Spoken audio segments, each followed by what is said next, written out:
Black Star Network is here. Hold no punches. I'm real revolutionary right now. Support this man, Black Media. He makes sure that our stories are told.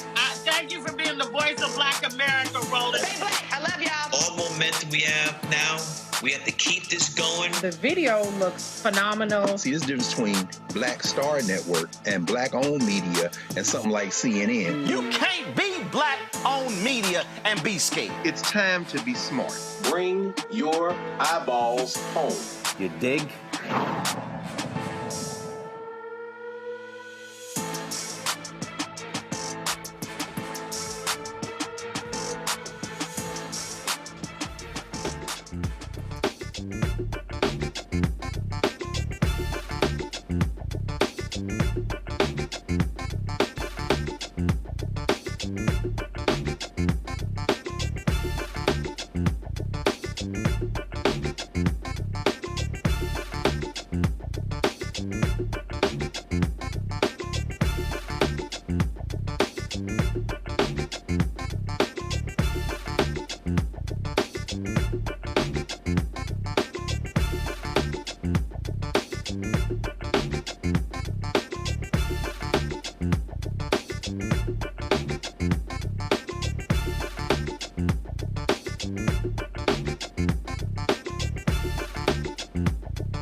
Today is Friday, January 12, 2024, coming up on Roland Martin Unfiltered, streaming live on the Black Star Network.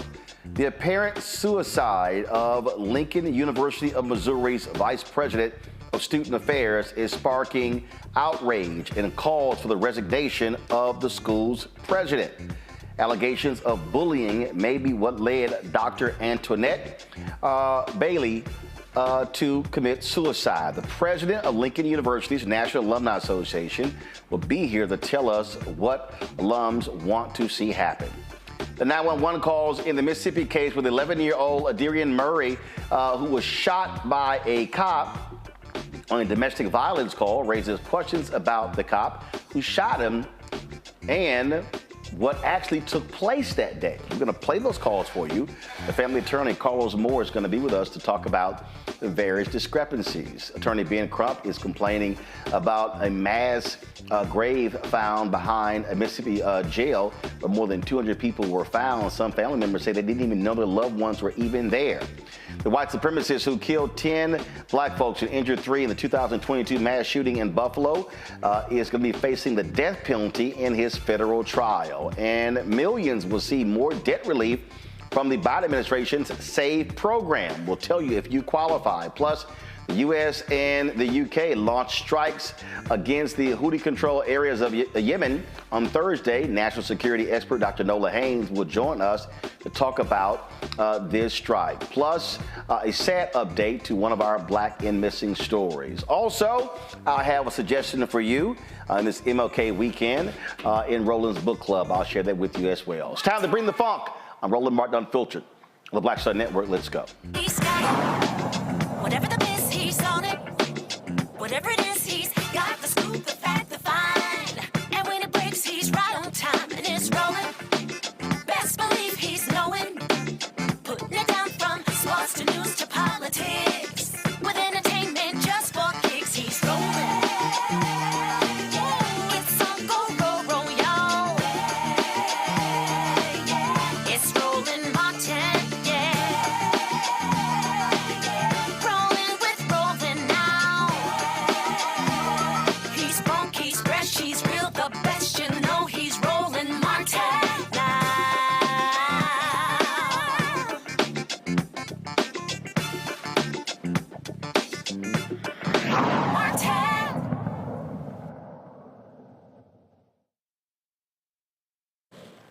Folks, for the last 24 hours, a number of people have been on my social media talking about the apparent suicide of a beloved VP for Student Affairs at Lincoln University in Missouri. Her name is Dr. Antoinette Candia-Bailey. Okay, she died by suicide on January 8th.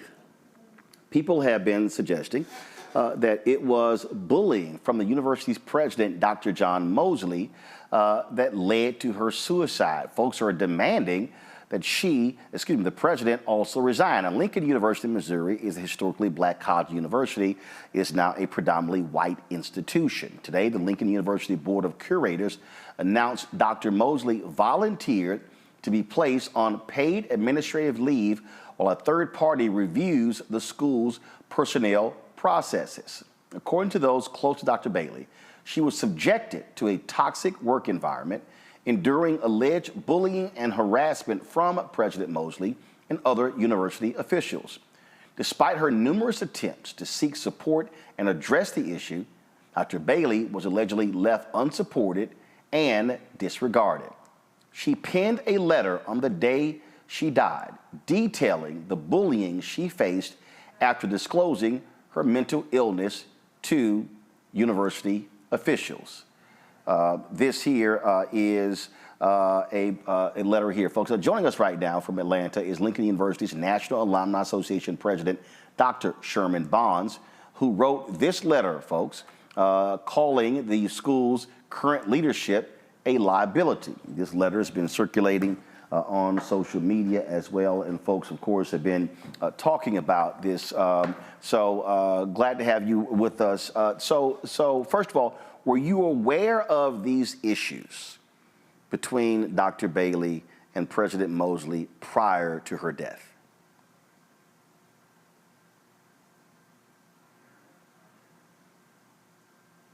Can you hear me?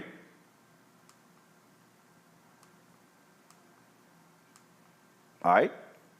Sherman, can you hear me? All right, so we're having an issue here with Sherman Bond's audio. We're going to go ahead and get that checked out. Again, folks, do y'all have the letter that she penned? Okay, I'm saying, do you have it in the control room? Okay, all right, so let me do this here, folks. I want to pull that up because I want to be able to share it with you. You know, we were sent a number of documents, folks, from the family of Dr. Candia-Bailey that, again, she shared. And there were all sorts of messages that were shared, that were sent, that went out as well. Like I said, she, so this here, I'm trying to see here. I want to go ahead and make sure that this is the correct letter here. And like I say, this has really been talked about by a lot of different people. This here is an email that took place between President Mosley as well as with Candia-Bailey here. You'll see right here from John Mosley to Candia-Bailey. He talked about her various comments, issues in her personnel file. Go ahead and go to my iPad, please. And so this is what it shows right here. Okay, come on, pull it up, guys. Thank you. And so you see right here. And so you see the various emails going back and forth with her and the university president on a variety of issues that was shared with us. And so that was with her and President John Mosley of Lincoln University. Do we have Sherman Bonds? Can you hear me, Sherman? Okay, so we still are having some issues with his audio. We're still having some issues there with his audio, and so this is one of those stories that people are talking about. Because it deals with workplace environment. It deals with how people are dealing with various issues within the workplace. We have a number of individuals who work in academia, who have been sharing their stories about the things that they actually have been enduring, what they have been going through, all of those different things. And it has been, and again, so you also had an effort to terminate her. So again, it's just so many different things that have been taking place. So we're going to do this here. We're going to go to a break. Let's get Sherman's audio straight, folks, so we can hear from him. We'll be right back on Roland Martin Unfiltered on the Black Star Network.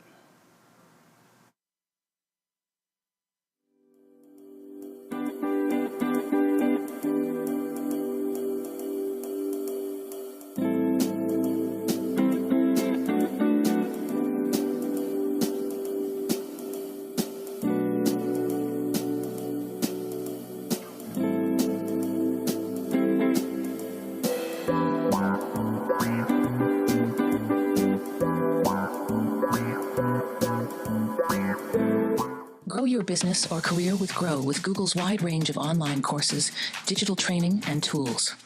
Gain in-demand job skills with flexible online training programs designed to put you on the fast track to jobs in high-growth fields. No experience is necessary. Learn at your own pace. Complete the online certificate program on your own terms. Stand out to employers, get on a path to in-demand jobs, and connect with top employers who are currently hiring. Take one professional career certificate program or all 6. Earn a Google Career Certificate to prepare for a job in a high-growth field like data analytics, project management, UX design, cybersecurity, and more. All professional career certificate programs must be completed by December 31st, 2024.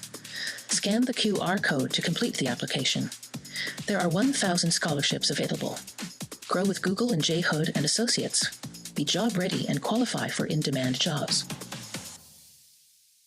On the next Get Wealthy with me, Deborah Owens, America's Wealth Coach, we're talking about the difficulty of being able to acquire wealth for Black Americans. My guest, Emily Flitter, is the author of The White Wall: How Big Finance is Bankrupting Black Americans. The bad stuff that you feel when you're dealing with the financial services industry is not your fault. It's not your fault, and you don't deserve to be treated like this. That's right here on Get Wealthy, only on Black Star Network.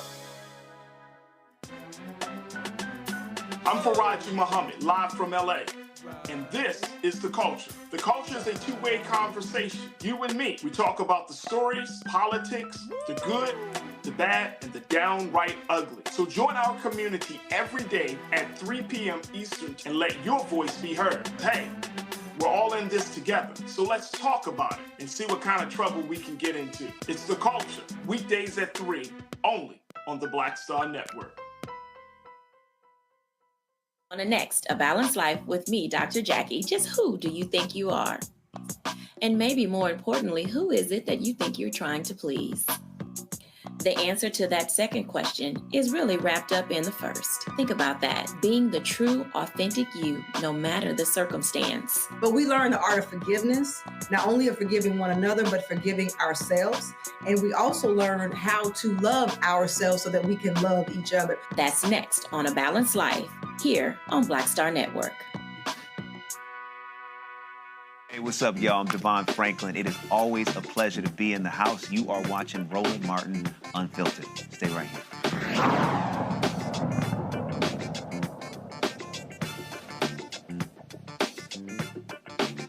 All right, folks, we have the audio issues with Dr. Sherman Bond sorted out. But before I go to him, this is the letter here that Dr. Mosley, that was sent by Dr. Bailey to President Mosley on the day she committed suicide. You see her saying, "Thank you for allowing me to return to Lincoln University on May 1st, 2023 and serve as the Vice President and Dean of Students in the Division of Student Affairs." She goes on to talk about being appreciative of working there. She says, yes, there are some interpersonal personality conflicts with team members. They're dedicated and work hard. I appreciated the meeting, and at the end, before the November evaluation meeting, I asked if you wanted me at LU. Thank you for the indirect response. It spoke volumes. Lincoln is where it started for me and where it ended. I'm expressing my sincere thoughts in this letter. She addresses and speaks about a number of her sorority sisters. She was an AKA in here as well. She goes on and talks about she receiving a 36 out of a 100 score on her evaluation on November 15th. She says that meant I didn't have a pulse and was just a body present. The total score was 100. If I am wrong, please accept my apology. The evaluation was not good. Why did you allow me to work if I was that much of a bad employee with poor leadership? While everyone was asleep, I was working. While on vacation, I was working.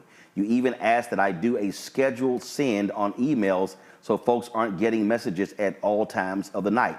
I made it clear to staff that I work 24/7, but I don't have that expectation for them to be up working. The staff can never tell you of a time I didn't respond when I was working or away from the office. Never. Who got calls at 2 a.m., answered them, and follow up appropriately. If it was so bad, you should have provided me with an improvement action plan to work with me on my poor performance. You had no intention of retaining me as the VPSA. It went downhill after the FLMA and ADA documents were submitted due to my severe depression and anxiety. She's saying, I requested to be removed under your leadership and from PAC, and this was causing significant attacks. This is all documented and sent. She says, you intentionally harassed and bullied me and got satisfaction from sitting back to determine how you would ensure I failed as an employee and proud alumna. How can you have an employee who ranks 36 out of 100 without a plan to help them improve? Well, you allowed me to do your dirty work and clean house in student affairs. Everyone you had significant concerns about within student affairs and discussed when I started is no longer with the university. She then goes on by saying you're avoiding this concern and thriving off the chaos. As an incoming president, you were required to receive leadership coaching, which you complained about meeting with Joe. Coaching is needed. Then she went on and talked about a number of other meetings. She talked about this PAC meeting. She said, you never had a discussion with me about some of the concerns. I even asked for the specifics during the meeting, which you struggled to provide and promised me to give specifics. When you offered needed clarity on how it related to the evaluation, I questioned. She said, what you offered needed clarity on how it related to the evaluation. I questioned, and you made it clear you weren't changing anything. It seemed you just pulled things out of the air. She talked about him failing to respond to issues as well. And she goes on and on and on, details an email that she received as well, talking about the mental health issues. She says, you were made aware of my mental health by email before I sent the email to the BOC, the Board of Curators. You scheduled a meeting on 10/26. Your demeanor was that of rushing. You stood the entire meeting, and you appeared heartless. She then says, be kind and watch how you talk to people. People have feelings and your words hurt. I observed you don't like it. I observed you don't like it when people do this to you. I mentioned this to you, and you said, Bonnie, you do the same thing. I acknowledge I was direct and tried to make changes in my delivery. Take ownership and don't get defensive when people try to provide feedback. She says Student Affairs Administration is a revolving door. She went on and talked about, please reconsider your management style. You're the first president I've ever seen, and I've worked and graduated from some influential R1 institutions, to have his hands in everything. I mean everything. Now, for areas you don't know much about, it is known you stay out of the way. It boils down to your lack of trust, insecurities, and control. How can you be concerned with trusting others when you can't be trusted?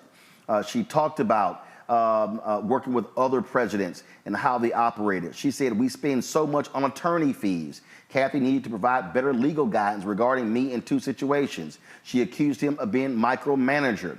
You see all of this. She said, stop bullying and beating PAC up in front of others. What I've learned, you put April and Jeff in uncomfortable positions in front of others. And she goes on detailing, you see folks here, boldface, underline, highlighting all of these different things. She talked about evaluations. Again, his failure to operate as a leader. This, folks, this is literally what she sent the day she took her life. All of this is what was actually sent to the president. I'm going to get down to the bottom of this issue. And then she goes, my soul must be clear. Shonda is genuinely dedicated and hard working for the division. I like her as a person and professional. Shonda was concerned about her job being in jeopardy. I would never recommend her termination. My soul didn't sit well with the grievances she completed on student affairs staff and the delayed time of reporting both instances On the same day, HR asked if I witnessed Marnita hitting Shonda at your holiday party. I explained I didn't. I don't believe in my spirit that Marnita hit Shonda. I can't see Shonda not confronting the situation on the spot. Folks, she's going on and on detailing this, telling him get to know alumni and alumni. She says many can see through you and your motivation. She said, I was warned during my interview by Jeremy to make sure I stressed I didn't want your job because some alumni and alumni discussed me being president in the alumni group. I mean, my God, she just laid it out. Stop and listen to others. Stop defending. Humble yourself. Arrogance is not in your best interest. Have regularly scheduled meetings. Then she talked about you are constantly referencing Chancellor Martin. LU is not North Carolina A&T State University, not even close. Chancellor Martin is an invested alumnus from A&T with vision, professionalism, and strategy, a relationship builder, respected throughout the country, and full of Aggie pride. He has the vision and the staff to retain and graduate students successfully. Lastly, he has the knowledge base, experience, confidence, and strong support from the alumni and alumnae to make A&T an illustrious university. She goes, lastly, mental health is real. I told the investigator I believed the information shared with me until my dying day. I sincerely shared with you about my illness. I was saddened to learn you shared and joked about my condition. While the investigation is closed, this situation has not been completed. My ADA request and mental health status were the real issues. You suppressed the disability with my inability to supervise and provide leadership. I learned a valuable lesson while in the position. Receipts are necessary. I didn't even include all the nuggets. However, all material is on an external hard drive and in my phone.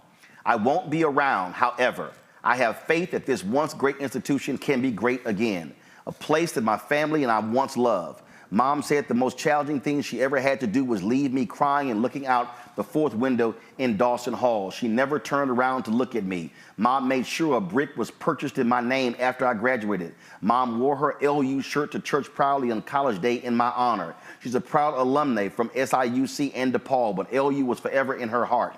As a freshman, she even allowed me to put a LU bumper sticker on the back of her new car. After returning to work at the university, I immediately paid for another brick in my name and alumni dues. Returning to LU turned out to leave me severely bruised and broken. She says in here, she said, I cried my last tear this morning. I've had dark days, but I've never been this dark in my 25 years in the field. Student affairs was my love, and my love killed me. I hope this message touches someone. If your soul is empty, troubled, in despair, and you see red flags, leave. Don't try to stick around. My soul can now rest. I feel my earthly dash. March 1974, January 2024. A seat has been prepared for me. Karma is a beast and never expires. Karma will catch up to you and a few others. It may not happen tomorrow, however, in time. Karma and ill intentions are like a mirror. It will reflect the pains and bruises you caused on others. Dr. Mosley, may God have mercy on your callous and evil soul. You should never have bad intentions against any child of God. I wish my beloved LU all the best. Blue Tiger Pride, Bonnie. Dr. Bonds, it is painful just reading that letter. Yes, it is, Roland. It's very, very difficult to hear it read to me again. It was difficult for me to read it in real time. And as I read it, when I received it, I ended up receiving a text that she had committed suicide. I offer my condolences to the family and to her husband. I offer my support to my LU family. I offer my love and support to all the AKs out there that are crying and weeping and wailing. I'm set back. I'm dismayed. I'm disappointed. And I find myself in a state of hopelessness. However, but I believe Bonnie, Dr. Bailey made it clear. There's there's a day that's coming, and that day should be coming soon, that we'll be able to move forward, and we'll be able to find closure, and we'll be able to carry on her legacy with the university, and we'll be able to lift up that honorable institution known as Lincoln University. Were you and others made aware of the issues that she was having with the president? Was this common knowledge? No, it's not common knowledge about the depth of her issues. I think we struggle with the president's ability to be an effective leader. We identified early on that he was a novice, parochial, pedestrian candidate that was given an opportunity to step into a seat. The board of curators implied and suggested that they would give him the tools that he would need. And unfortunately, as we wrote a year ago in our letter to give the board of curators our objective views of their decision, they used their autocratic position to claim that it was their entitlement to make the decision. And now we're here with this sad occasion. I call for redirection, I call for a resolution, and I call for the removal of Dr. Mosley from the office of president of Lincoln University.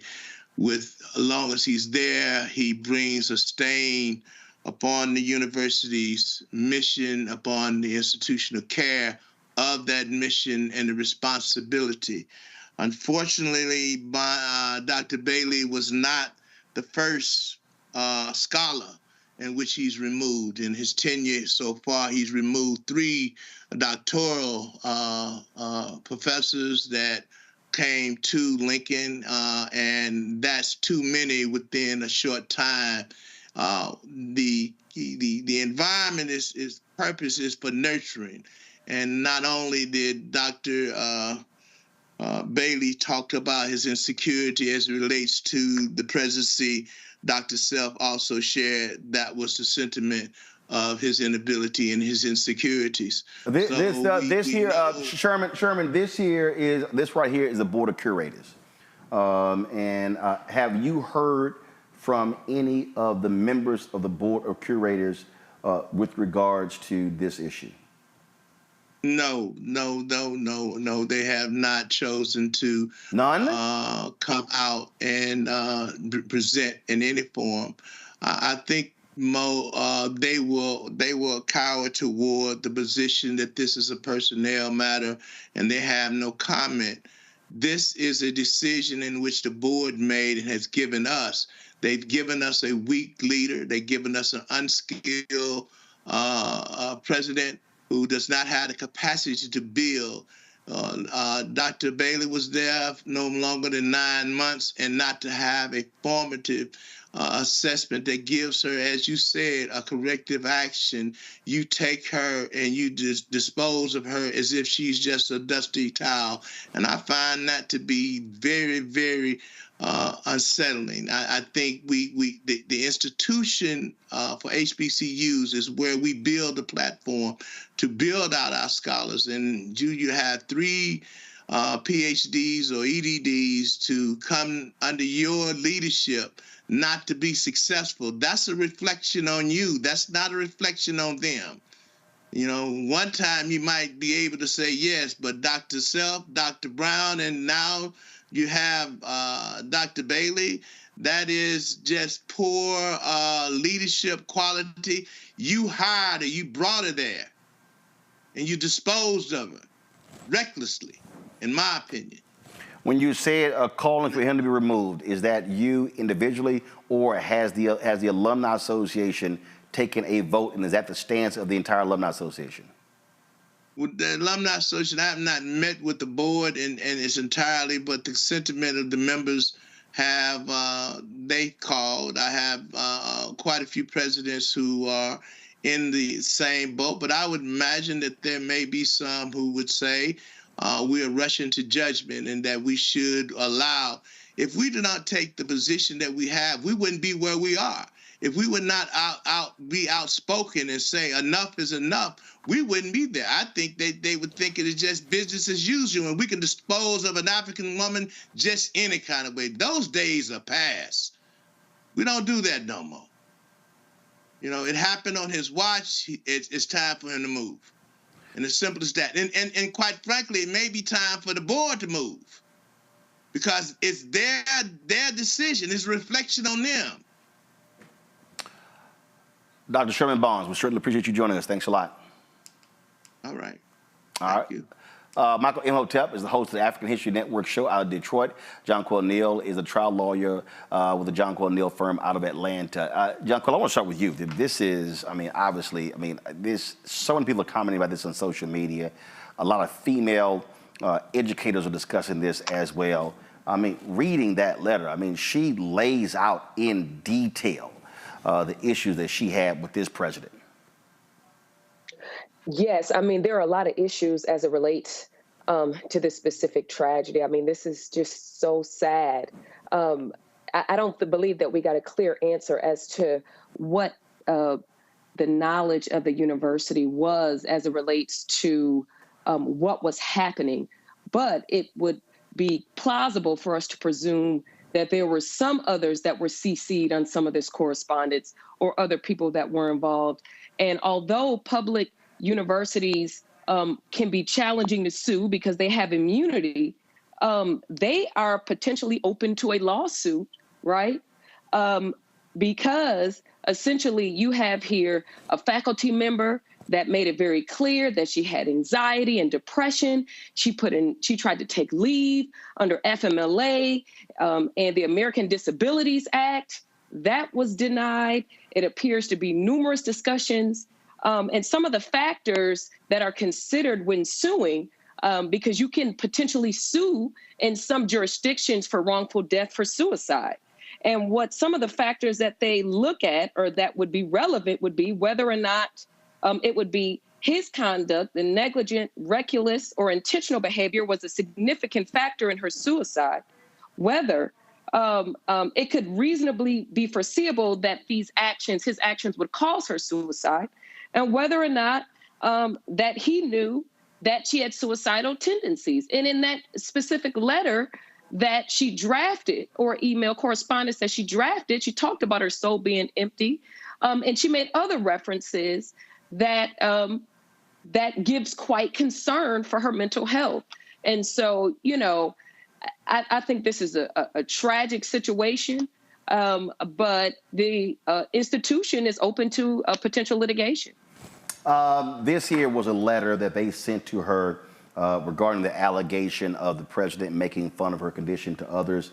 They sent this on December 8th, and they said that a thorough investigation took place and that they found that Dr. Mosley did not find that Dr. Mosley engaged in such actions, and instead found that you chose to believe what you had been told third hand by an unnamed employee. It was also determined you did not take the time to discuss your concerns with Dr. Mosley because you said you did not yet have the opportunity, but instead you sent them in an email to Dr. Mosley and the Board of Curators to, in your words, bring awareness to all parties. It says, in addition, the investigator determined that you have taken no responsibility for the poor work you have done since your arrival at the university, and you have set yourself against Dr. Mosley, believing he is the problem and that it is his responsibility to provide you with actionable items to make you feel better in your position as Vice President of Student Affairs, Dean of Students. If you have any questions, please let me know. This was from April Robinson, the Executive Director and Chief HR Officer.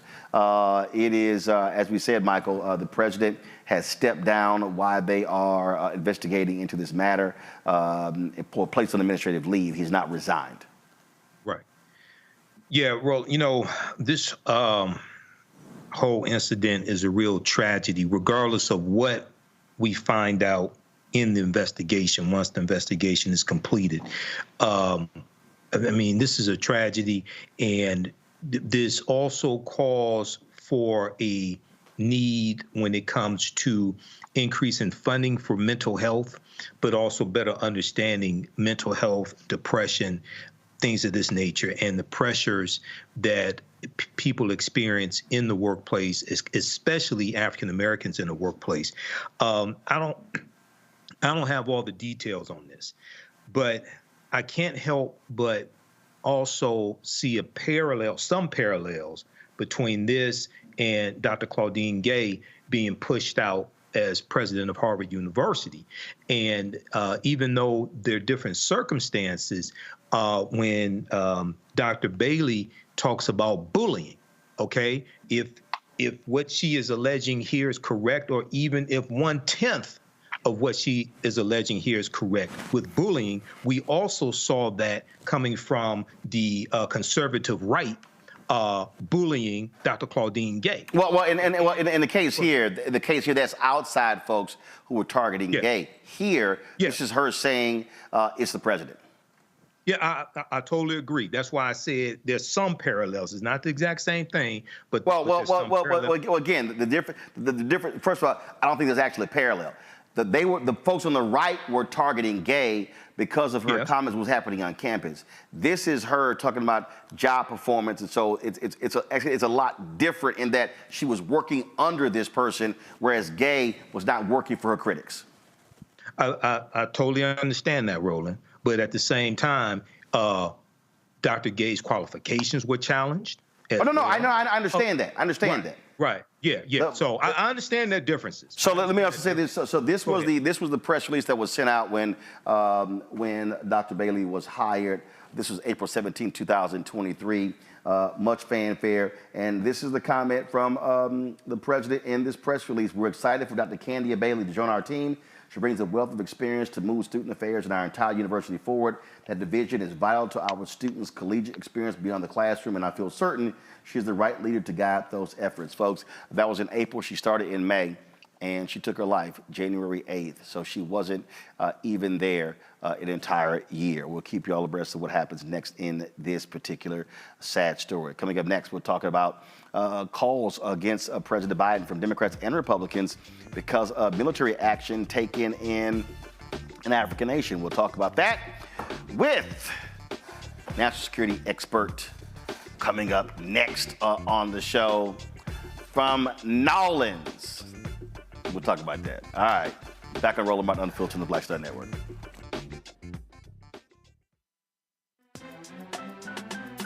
I'm Faraji Muhammad, live from LA.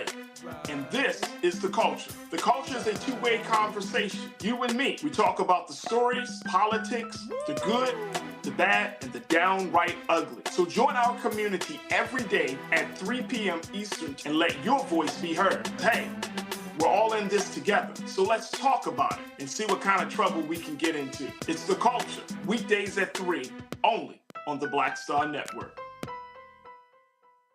Next, on the Black Table with me, Dr. Greg Carr, author Dr. Aderrien Murry, on her astounding and enlightening new book, White Philanthropy, a history we're betting you've never heard before. Don't miss an eye-opening episode of the Black Table, only on Black Star Network. What's good, y'all? This is Doug E. Fresh, and you're watching my brother Roland Martin Unfiltered as we go a little something like this. Hit it. It's real.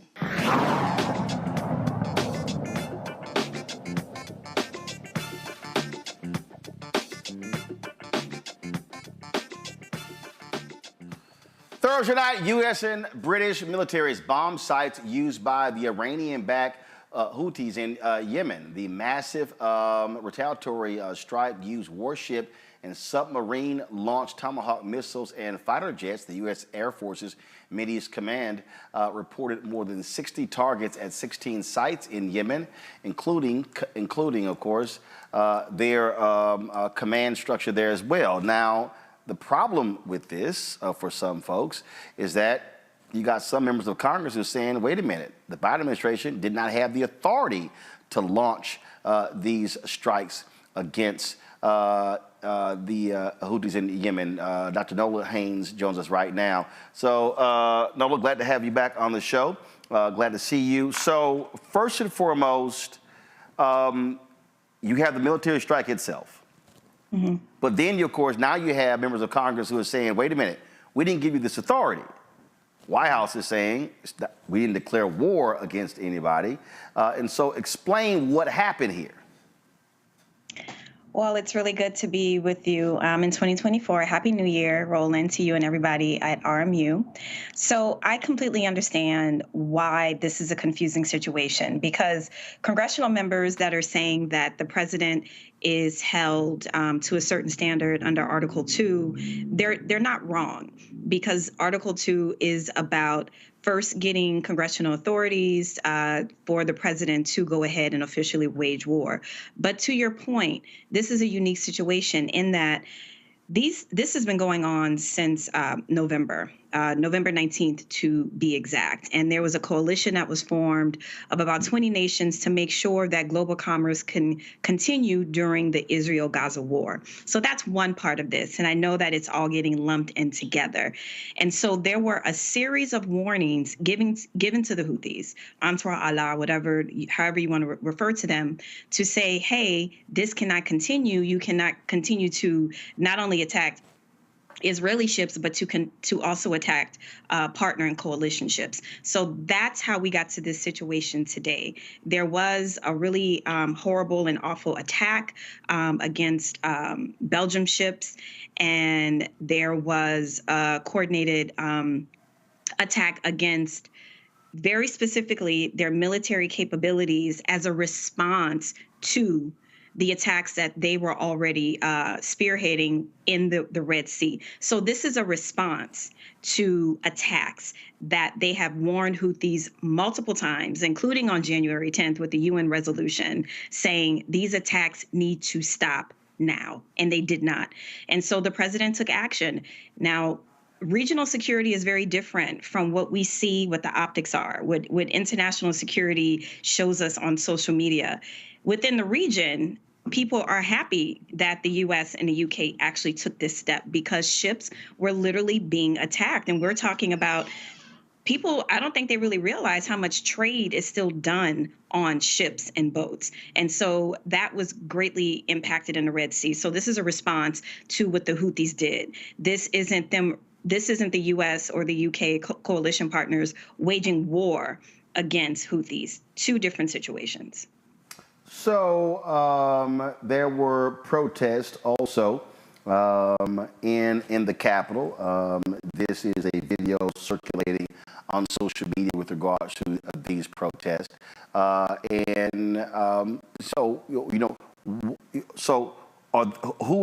are the folks in Yemen standing with? Are they standing with these rebels, or are they standing with their country's leaders? And is their country leaders backing the rebels? They're definitely in cahoots with Hamas, and there's some folks that don't want to go as far as to say that they are Iran's proxy, because some people believe on one side of the argument that the Houthis definitely have their own identity. They have their own sets of goals. So they're not just acting in the interest of Iran. There are others who say that they are acting in the interest of Iran.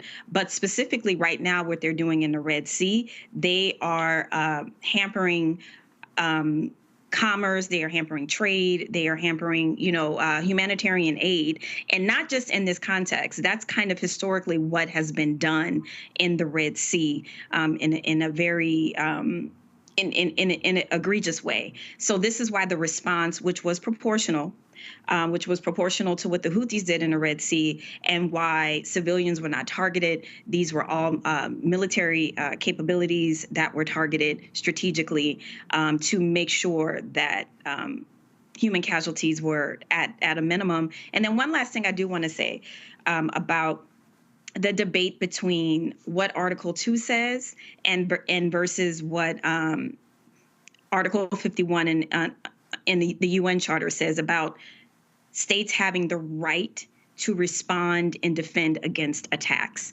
And I know that Article 51 is something that the folks that are in favor of this attack, that they're leaning on in terms of why it wasn't necessary to get congressional approval for a defense response. All right. This wasn't offensive. Got it. All right, Dr. Nola Haynes. We appreciate it. Thanks a lot. Thank you. Folks, going to break. We come back. We'll talk about the Fed seeking the death penalty for the white supremacists who killed 10 black people in Buffalo. Folks, be sure to support us in what we do. Our aim is to get 20,000 of our fans contributing on average $50 each. That's $4.19 a month, 13 cents a day for the work that we do here, not only for this show, 2 hours a day, but for all of our shows. We do more original content every day on the Black Star Network than any black-owned media outlet. So we would love for you to support us in what we do.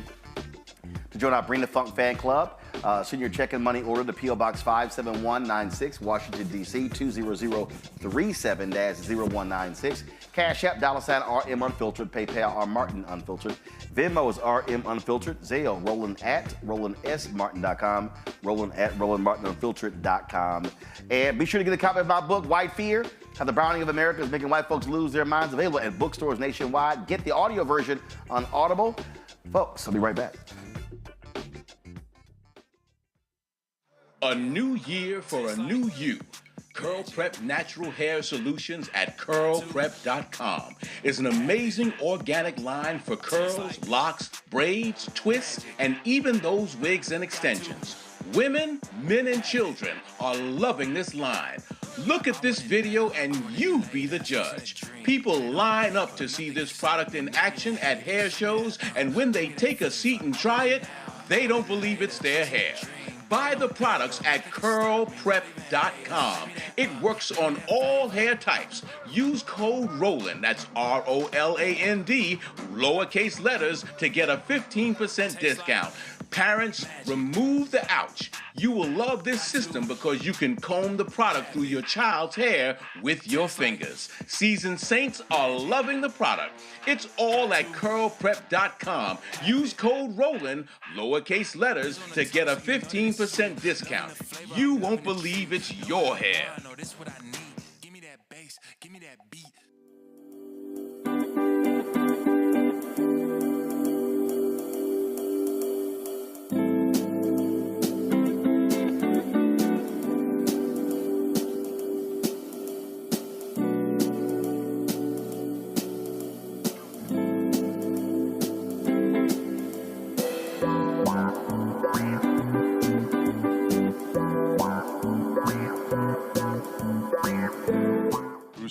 Creator and executive producer of the Proud Family, Louder and Prouder, and you're watching Roland Martin Unfiltered.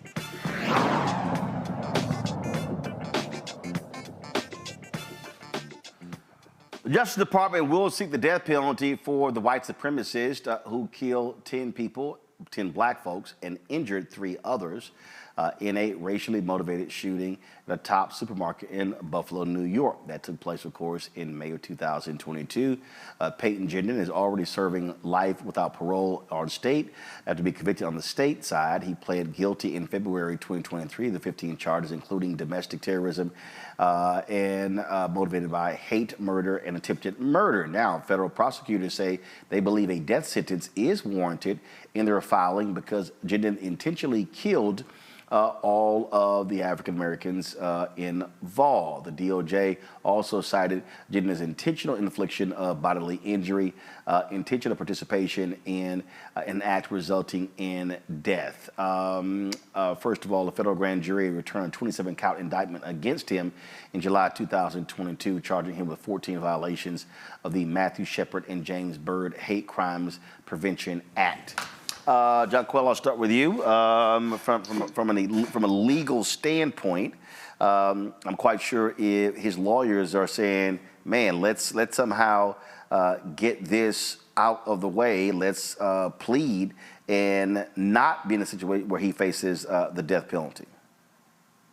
Sure. I mean, of course, you know, what they may do in federal court, what they did in state court, which was enter a guilty plea. But what was interesting and surprising to me is that during the course of his plea at the state level, he admitted on the record that he killed the victims in the store because of their race and because of them being Black.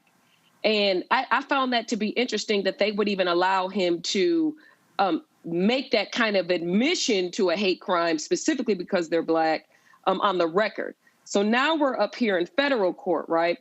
They may they pled down there. It's a good chance they're going to plead in federal court, and then he'll move to the sentencing phase. And of course, essentially the sentencing phase in a capital murder case is a trial. The court will hear from witnesses. You'll have a trier of fact that will look at several factors to determine whether or not that's the appropriate punishment.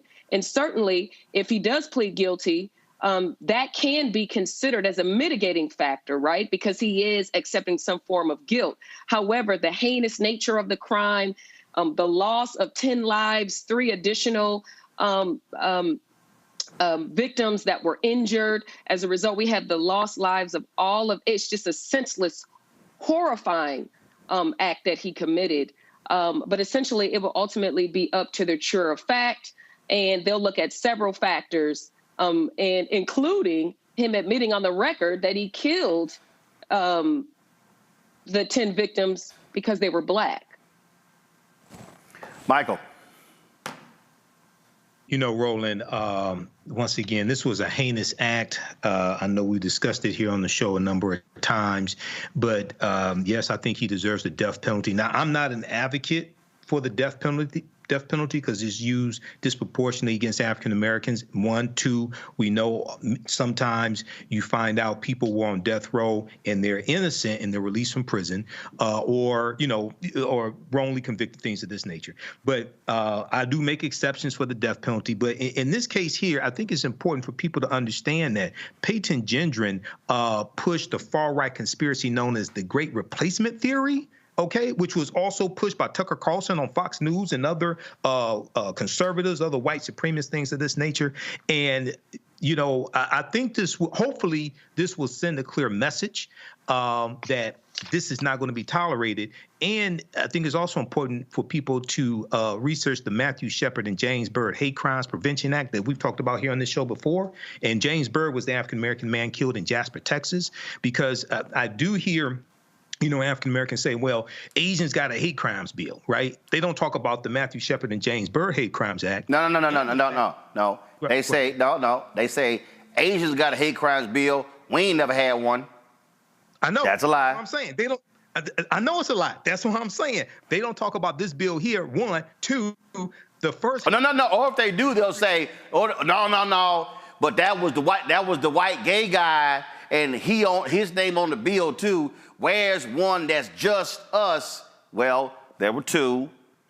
First of all, the one dealing with church burnings. That was us. I'm dealing with the first one, 1968. Right, I'm saying so. Fair Housing Act. But all these folks, it's all a bunch of BS. I understand, but proper documentation ends all conversation.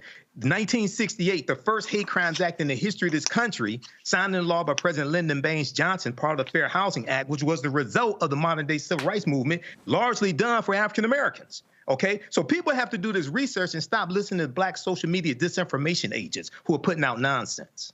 Well, they real good at that. Folks, check this out. So white nationalist Charlie Kirk, the Turning Point USA, they love Donald Trump. They also had a whole bunch of racists work for them. These are the fools who initially had Candace Owens, that clueless fool working for them as well. So check this out. This fool, Charlie Kirk, now says he's going to come out and every week discredit Dr. King because he believes that the Civil Rights Act should never have been passed, and that, as they say, it ushered in a permanent DEI-type bureaucracy. So check this out. Kirk, he says in his quote, we're going to be hitting him every week. Yeah, on the day of the Iowa caucus, it's MLK Day. We're going to do the things you're not supposed to do. We're going to tell the truth about MLK Jr. You better tune in. Blake has already been preparing. It's going to be great. Oh, who's Blake? Well, this person here says, Blake is an apparent reference to Blake Neff, a producer of The Charlie Kirk Show. In 2020, Neff resigned from his job at Fox News as Tucker Carlson's top writer after CNN revealed he had been making racist posts under a pseudonym. No shock, Michael, that Charlie Kirk would have a racist working on his show? No shock at all, because birds of a feather flock together. And when this idiot, Charlie Kirk, puts out his misinformation about Dr. King, African Americans or responsible African American media, like right here on Black Star Media Network and on the African History Network show, we need to tear his ass up and hit him with the facts and evidence, okay? Because these people going into 2024 now, they're going to continue to lie and spread misinformation, and we have to shut them down at every step of the way. You know, and here's the deal, and John Quell, I mean, the reason I wrote this book, the reason I laid out In White Fear, and I call all this, I said all these things were going to happen. Their goal is to attack any and everything that has been beneficial to black folks and others. That is their aim. Mm-hmm. You know, it brings up just an interesting topic about when affirmative action, how that was just, it's over, right?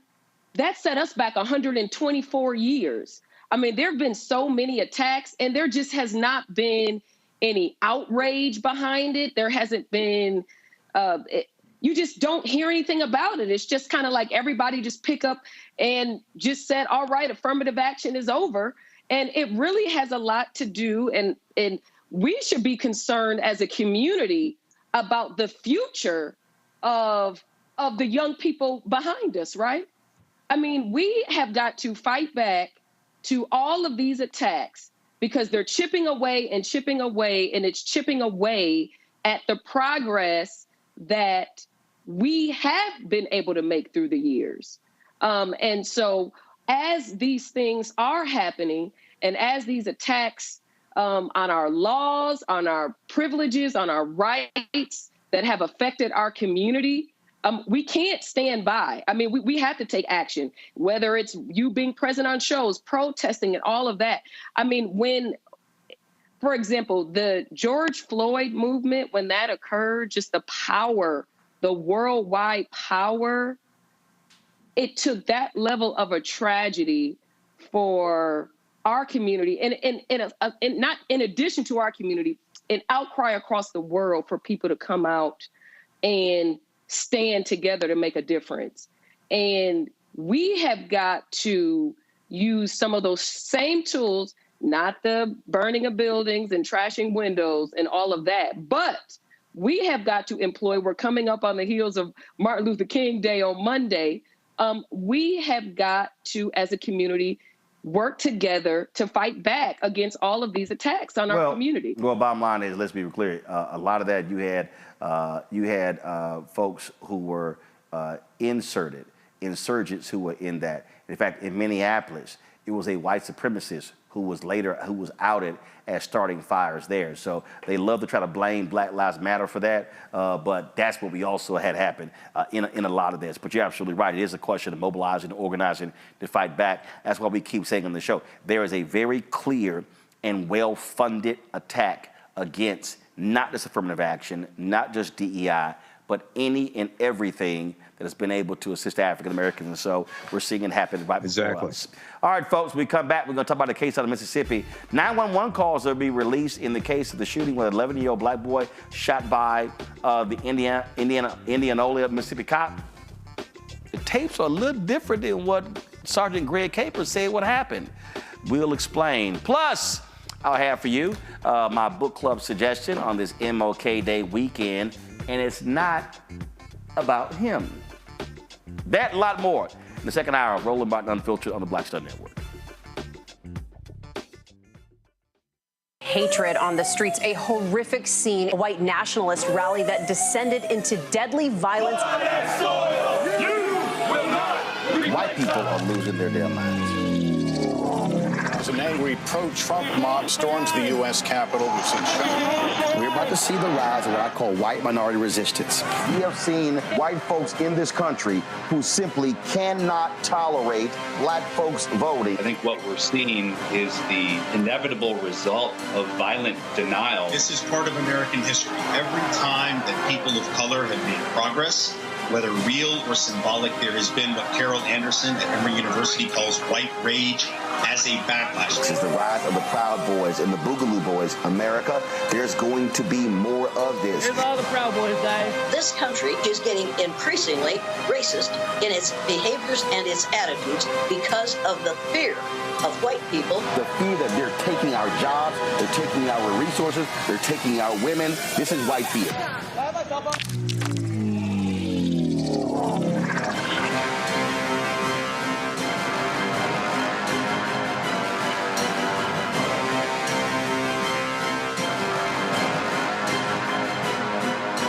I'm Dee Barnes, and next on The Frequency, we're talking about the rise in great Black literature and the authors who are writing it. Joining me will be professor and author Donna Hill, discuss her writing journey and becoming a best-selling author. I always was writing, but I never saw anybody that looked like me in the books that I was reading. Plus, her work with the Center for Black Literature and next year's National Black Writers Conference. That's right here on The Frequency on the Black Star Network.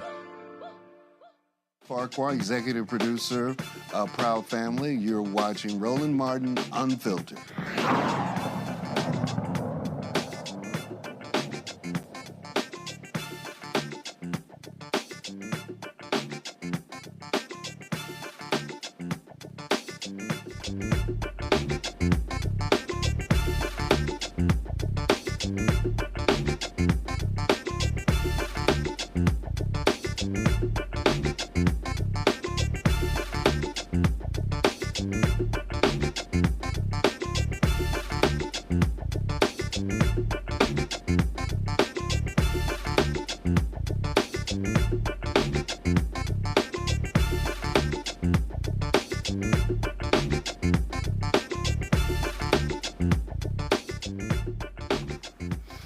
All right, folks, let's talk about this story out of Mississippi where attorneys for Aderrien Murry, the 11-year-old boy, Mississippi boy, who Indianola Police Sergeant Greg Capers shot on a domestic violence call. They released a 911 dispatch audio tape suggesting that mistakes were made before the near-fatal encounter. These 911 recordings raised questions about whether Capers knew there was a child in the home when he and another officer responded to the domestic disturbance calls placed by Aderrien's grandmother, who was not there, and then by Aderrien. So what we did was piece together the calls in the body cam video in the sequence that everything happened. Watch. Yes, Center Cop 1111 BB King Road. 1111 BB King? Yes. What's going on at that location? The boyfriend jumping on the mama. Okay, are you at that location? No, that's my grandson. You can call me. He's just sneaking call me. Okay, who can the officer make contact at that location? Michaela Murray. Michaela. You see those guys running right? You know, I tell him that he called me. What's going on?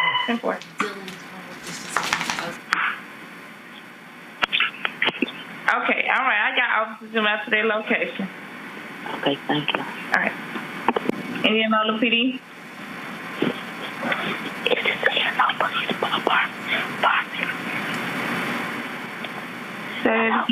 Yeah, I'm listening. I need some cops. Sit on that BB King. 629? You said 629 BB King? 1111 BB King? Michaela Murray? Yes. Okay, I got officers en route to you. Help me, help. I got officers en route. Someone already called for you. They're en route right now. Okay. Hello. They're outside. Can you? He wanted to open the door. He wanted to open the door? Yes. Okay, hold on. Stay on the phone. Okay.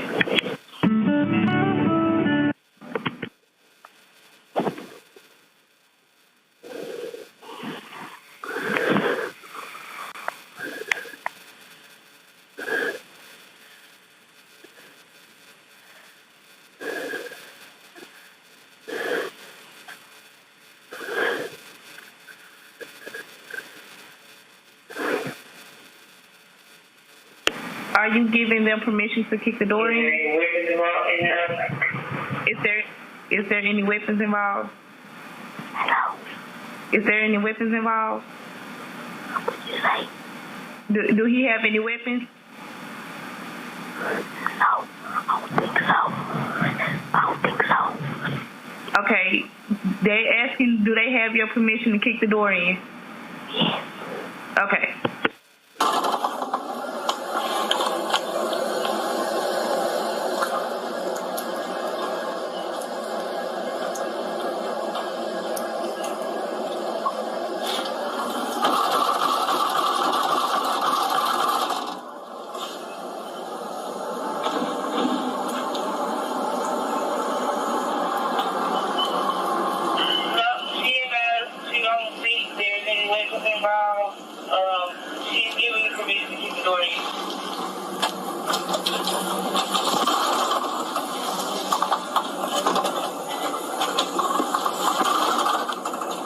Ain't that easy. Who is he? Let me see your hands. Let me see your hands. Where's he at? Where's he at? You better come on out. Come out, ma'am. Does he have any weapons? Step out. Come on out. Go that way. Step out. Go. Come out, sir. Don't make us come in. Look, go. You need to move. Get from behind me. Go on out there. Where is he at? I just was trying to tell her she's talking to fool.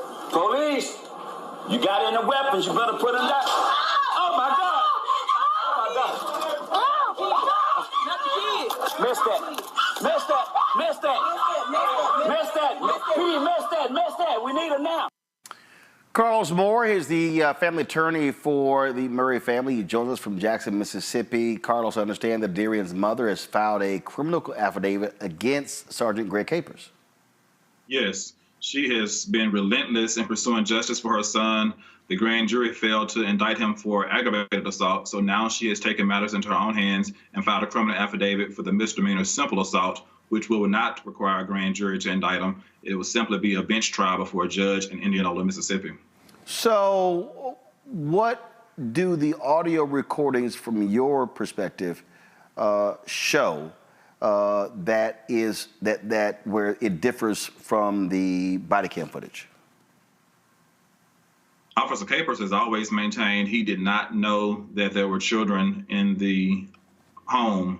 Well, we know that the audio recordings now make it apparently clear that he should have known, because that was clearly indicated to the dispatcher, Jada Rush. She knew when the grandmother said her grandson was the one that had called and informed her, and he was there and had snuck and called her. So grandson tells you that should tell her as a child. And then when he's speaking as a child, she talked to Aderrien himself. He sounds like a child, a little boy. So I don't know how she would have been confused. When the dispatcher was interviewed by MBI, she told the investigators for MBI that she had in fact told the officers that there were children present. She later on recanted in a written statement, but her recorded statement to the MBI officer initially was that she did tell Capers and the other officer that children were present. And so not only that, but the audio tapes make it clear that Aderrien told him no weapons were involved, and the body camera footage shows that Nikayla says no when asked was a weapon involved. So why was Capers so trigger happy? I would never know. Questions from our panel. Michael, you first. Attorney Carlos Moore, thanks for coming back on and sharing this update with us. The video camera footage is very hard to watch. Based upon the new information that we know now, can you explain to us what you think, in your estimation, Sergeant Capers should have done entering into that home?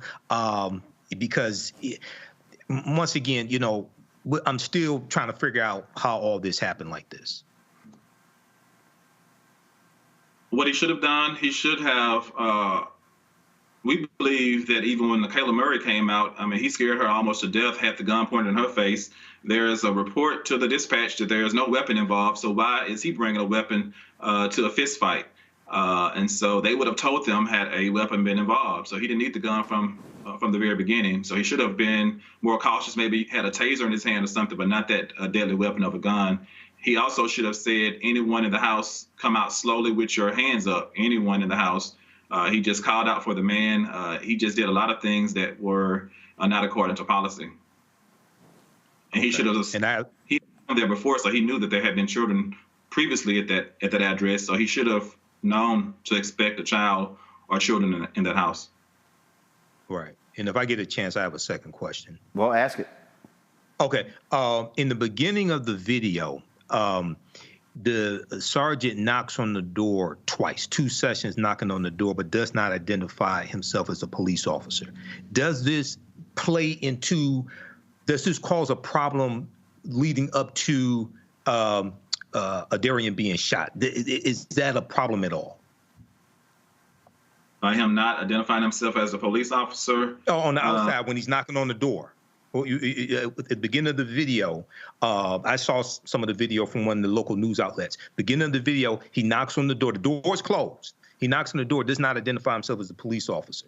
He knocks on the door, 2 sessions knocking on the door. Now, once he opens the door, he identifies himself as a police officer. I'm just asking, because I don't understand why he would not identify himself as a police officer on the outside, the door's closed, and he's knocking. Yeah, he was just poorly trained all the way around, but I do believe that Aderrien would have still been shot. Anytime you were shooting first and looking second, anyone that came across that corner was going to be shot. This man was very scared. He was trigger happy, and anything that moved evidently was going to get shot before he even looked. Okay, thank you. John Quell? Yes, Judge Moore, thank you so much for being here, and kudos to you for representing this family through something that's so tragic, and for her to, despite a grand jury indictment not coming down, pursuing the misdemeanor route. I'm curious, as it relates to now that he has been reinstated back to the police force, if in fact the misdemeanor charges do not move forward, how will that play out or affect the family's ability to receive justice or compensation in this case? Well, there are 2 different ballparks. We are pursuing vigorously the civil lawsuit in federal court, and later on this year we will file the state law claims in state court. So we're going to have 2 civil suits going along simultaneously. And in the criminal arena, whether or not she gets a conviction of this misdemeanor or not, that's not going to have any effect on her civil case. So I expect her to receive justice in the form of monetary dollars, but true justice for her as a mother of a child that was shot innocently, having his hands up as the police instructed, with nothing in his hands that could have been perceived as a weapon. She wants a criminal conviction, and we're going to stand by her every step of the way as she pursues justice on whatever level she wants to pursue it. Thank you. All right. Well, Carlos, we surely appreciate it. Thanks so much for coming back on. All right. Thanks, Roland. All right, then. All right, folks, going to a break. We come back more on Roland Martin Unfiltered, including President Joe Biden, a new student loan forgiveness plans. I thought all these people kept saying that was a broken campaign promise. All right, more facts for y'all when you come back. Don't forget to support us in what we do. Join our Bring the Fuck fan club. Folks, our goal is to get 20,000 of our fans contributing $50, on average $50 each for the year. That'll raise us $1 million to do what we do. Please send your check and money orders, P.O. Box 57196, Washington, D.C. 20037-0196. Cash App, $RM Unfiltered, PayPal, R Martin Unfiltered. Venmo is RM Unfiltered. Zelle, Roland at RolandSMartin.com. Roland at RolandMartinUnfiltered.com. Be sure to download the Black Star Network app. We're trying to get to 100,000 downloads, folks. Your iPhone, Android phone, Apple TV, Android TV, Roku, Amazon Fire TV, Xbox One, Samsung Smart TV. Also, you can support us by checking out our 24-hour, 7-day-a-week streaming channel. We are available on Amazon News by simply go to Amazon Fire. You can also tell Alexa to play news from the Black Star Network. You can also check us out on Plex TV, Amazon Freevee, and Amazon Prime Video. And be sure to get a copy of my book, White Fear: How the Browning of America is Making White Folks Lose Their Minds, available at bookstores nationwide. Also get the Audible version. I'm reading it on Audible. We'll be right back. When you talk about blackness and what happens in black culture, we're about covering these things that matter to us, speaking to our issues and concerns. This is a genuine people-powered movement. There's a lot of stuff that we're not getting. You get it, and you spread the word. We wish to plead our own cause too long have others spoken for us. We cannot tell our own story if we can't pay for it. This is about covering us. Invest in black-owned media. Your dollars matter. We don't have to keep asking them to cover our stuff. So please support us in what we do, folks. We want to hit 2,000 people, $50 this month, raise $100,000. We're behind $100,000, so we want to hit that. Y'all money makes this possible. Checks and money orders go to P.O. Box 57196, Washington, D.C. 20037-0196. The Cash App is $RM Unfiltered. PayPal is R Martin Unfiltered. Venmo is RM Unfiltered. Zelle is Roland at RolandSMartin.com. On the next, A Balanced Life with me, Dr. Jackie, just who do you think you are? And maybe more importantly, who is it that you think you're trying to please? The answer to that second question is really wrapped up in the first. Think about that, being the true, authentic you, no matter the circumstance. But we learn the art of forgiveness, not only of forgiving one another, but forgiving ourselves.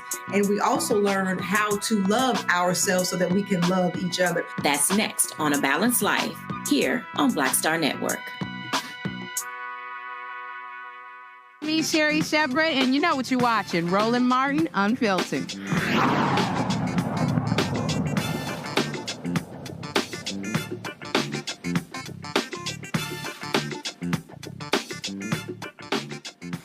All right, so I always love people when they get these interviews and these networks go talking to them and they go find 2 or 3 black people and ask them some questions.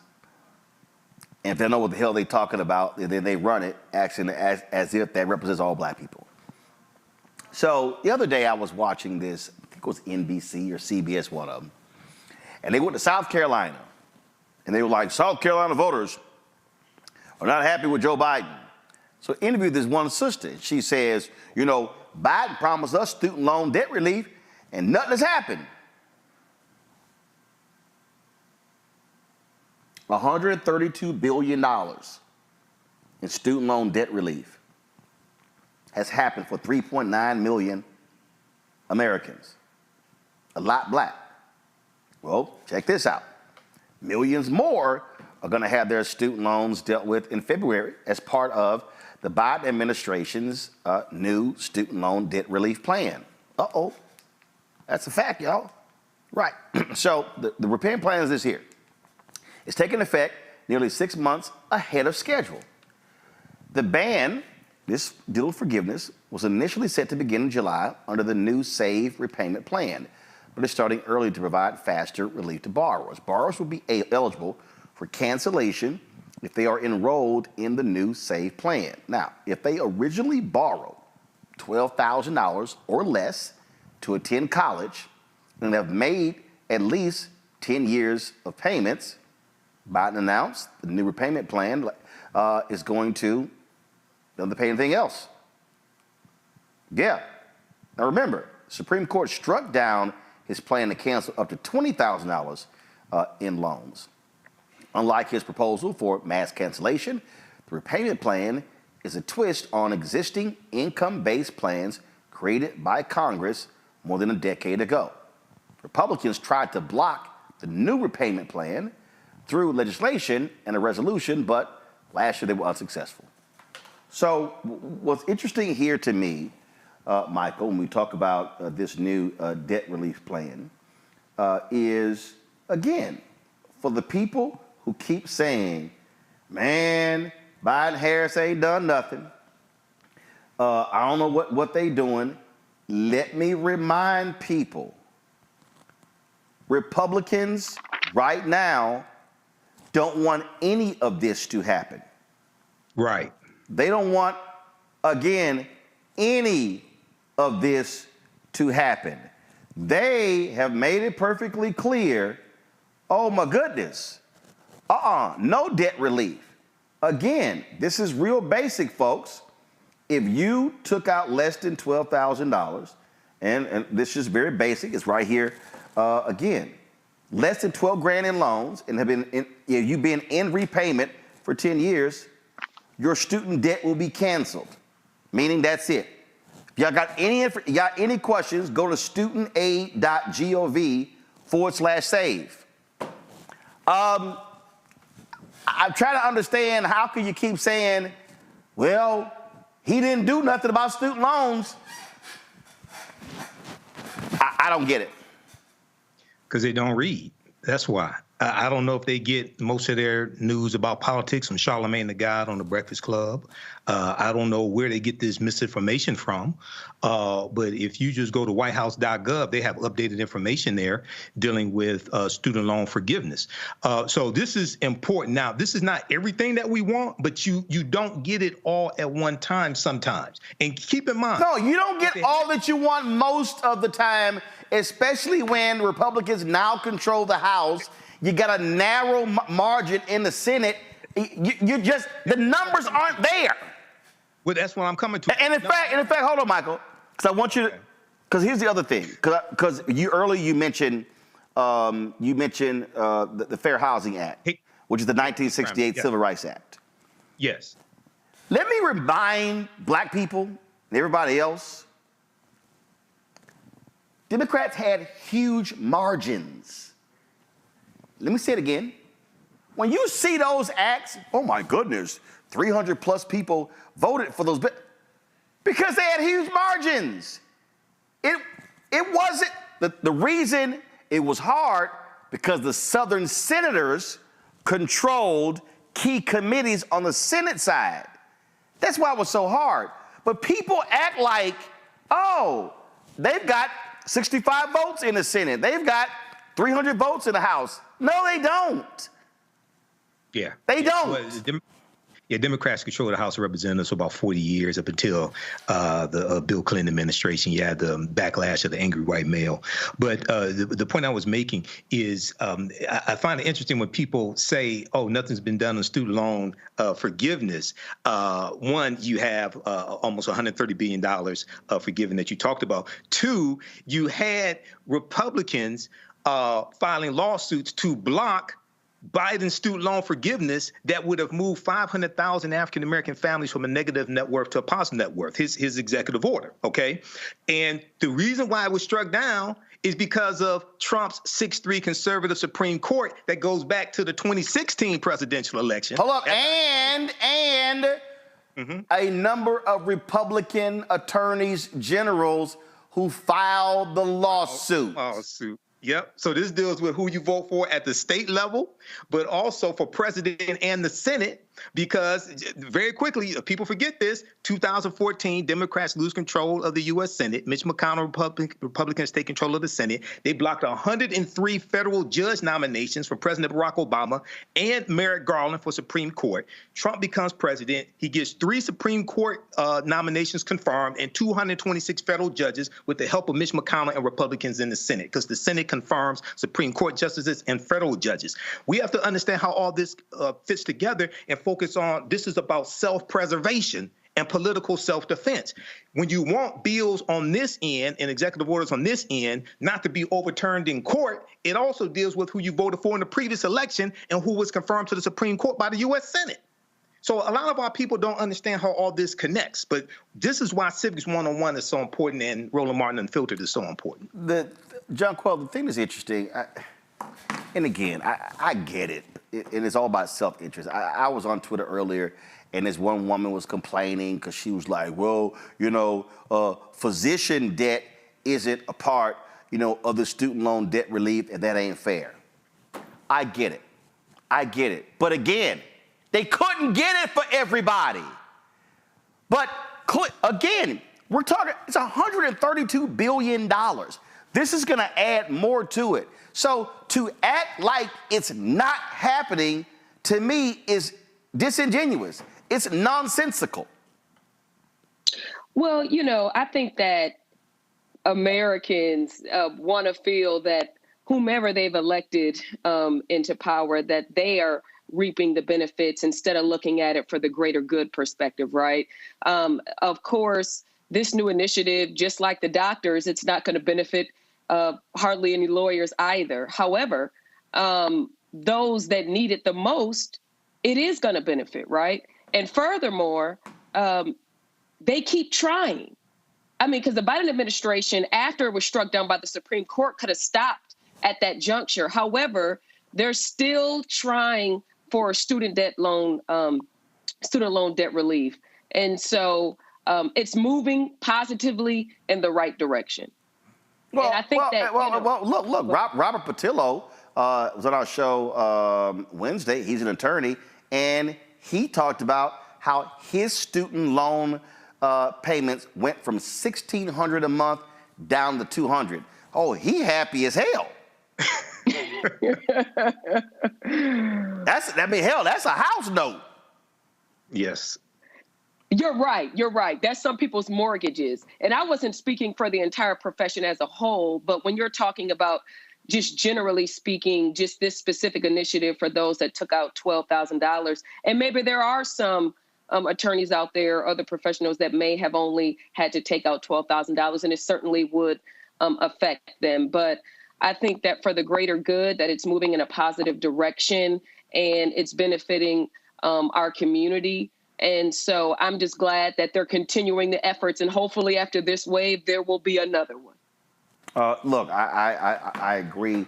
It just kills me when I sit here and listen to folks who say these things, and also when you hear folks sitting here and say, "Oh well, black folks, haven't gotten this," and let me be real clear, in terms of what has happened. And here's the other thing right here. So Quentin Fulks, who is the deputy campaign manager for the Biden-Harris reelection campaign, he was on MSNBC the other day. And again, I'm playing this for all those people out there. If you hear anybody out there saying how what's happening right now has not had an economic impact or positive economic impact on black people, listen to this. Nobody, no administration has accomplished what the Biden-Harris administration has accomplished for the African-American community. We're talking about black wealth being up 60%. We're talking about the racial wealth gap being the lowest that it's ever been in recorded history. Record low unemployment for black Americans. Nobody, no administration has accomplished. So the reason I wanted to play that, and again, I need people to understand, those of you who say, "Oh man, you just sitting here caping," facts are not facts. That's not caping. Facts are facts. Facts are facts. So let me remind people who are watching of facts. There was a home foreclosure. First of all, the closest that we've gotten to 50% black home ownership rate was under President Bill Clinton. Then it came down. Then we saw a boom in housing. There was a housing crisis in 2007 and 8. 53% of black wealth wiped out. Subprime mortgage loan crisis. Black unemployment rate was sky high 2009, 2010, 2011, due to the economic crisis in America, and then it began to come down.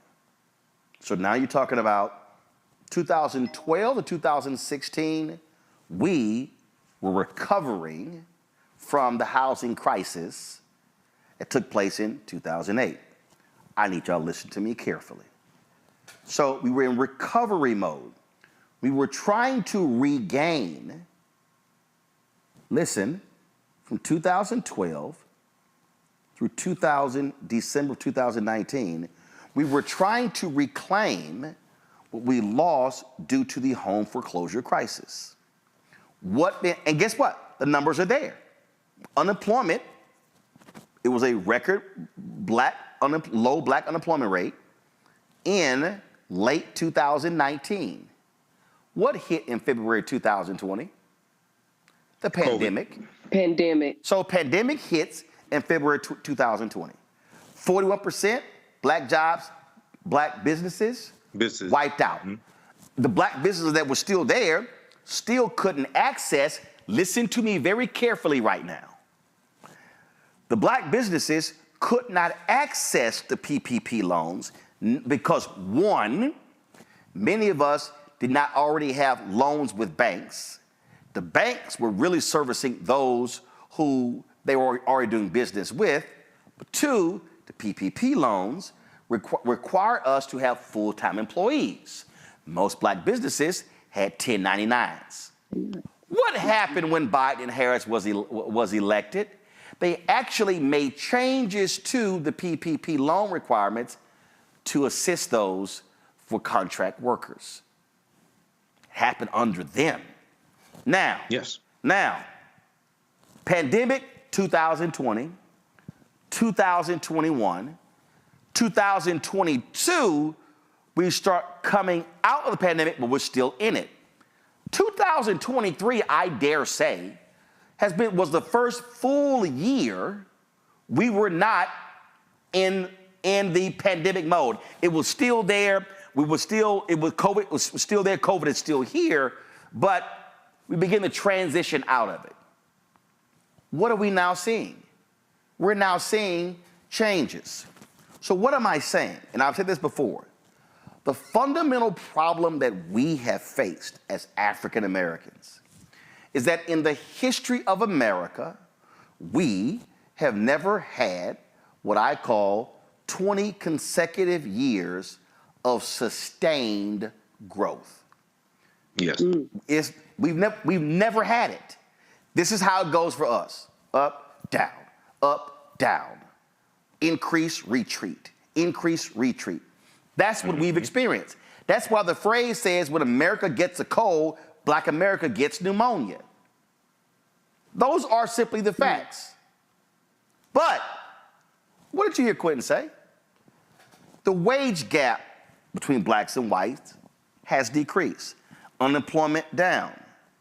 They have been trying to drive home ownership up. So with all of that happening, please explain to me how, oh my God, this is so awful, this is so bad, and here is the last point, Michael. And this is a fact. It is an undeniable fact. Job growth under Democratic presidents historically has been better than under Republicans. Republicans are excellent at marketing that they are the party of business, so therefore people say, I trust them with the economy. No, you could trust them for tax cuts for big business. So people need to understand facts. I'm not talking emotion. I'm not talking perception. I'm not talking feeling. I'm talking undeniable facts. Absolutely. And even Donald Trump a few years ago when the video has resurfaced where he said that the economy does better when Democrats are in charge as opposed to Republicans. We know he added $8.2 trillion to the national debt in his 4 years. We know he had the $2 trillion tax cut that helped corporations and the wealthy. But talk about facts. I mentioned this here on the show. Everybody, please read this and stop listening to these disinformation agents. Fact sheet, the Biden-Harris administration advances equity and opportunity for Black Americans and communities across the country. 36-page document at whitehouse.gov breaks down how all these policies help us. Or you could do something as simple as Google, how have the policies of the Biden-Harris administration helped the African-American community? This is the first thing that comes up. We have to do better and stop listening to these uninformed disinformation agents, even the ones with large platforms, because I can listen to them tell they don't know what the hell they're talking about. John Quayle, I understand folks who say, man, I'm not feeling it. But let me also just remind people of some things as well. I hear this, John Quayle, man, Trump and them stimmies. It was a worldwide emergency. It hadn't happened in 100 years. So if you are sitting out there thinking how great your life was because of them stimmies.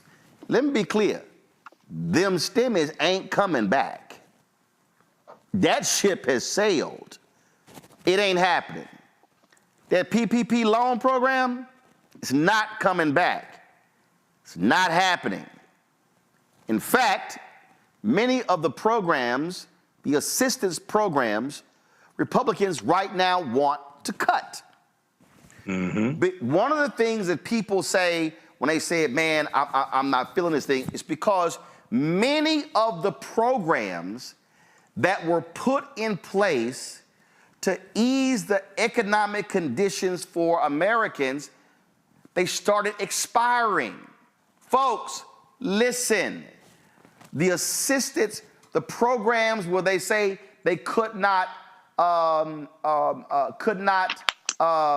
expel folks from housing, those began to expire. The home, the daycare, the child care assistance began to expire. All of those things. And so for people who are saying, oh man, under Trump, and here's the other thing that's that's just the dumbest thing. Man, under Trump, man, things were great. 2017, 2018, 2019, we were dealing with the after effects of the Obama economy and all of the hard work that was put in place because of what happened in 2008, 9, 10, and 11. We were booming from 2012 to 2019. Then the pandemic hit 2020. Trump is only there 1 year. Most people actually were under those programs longer under Biden because he became president in 2021, and then you throw in 2022, they started expiring in 2023. And so people need to get that. And when we talk about inflation, I saw one of these idiots in the YouTube chat say, oh, yeah, well, inflation. Well, John Quell, is real simple.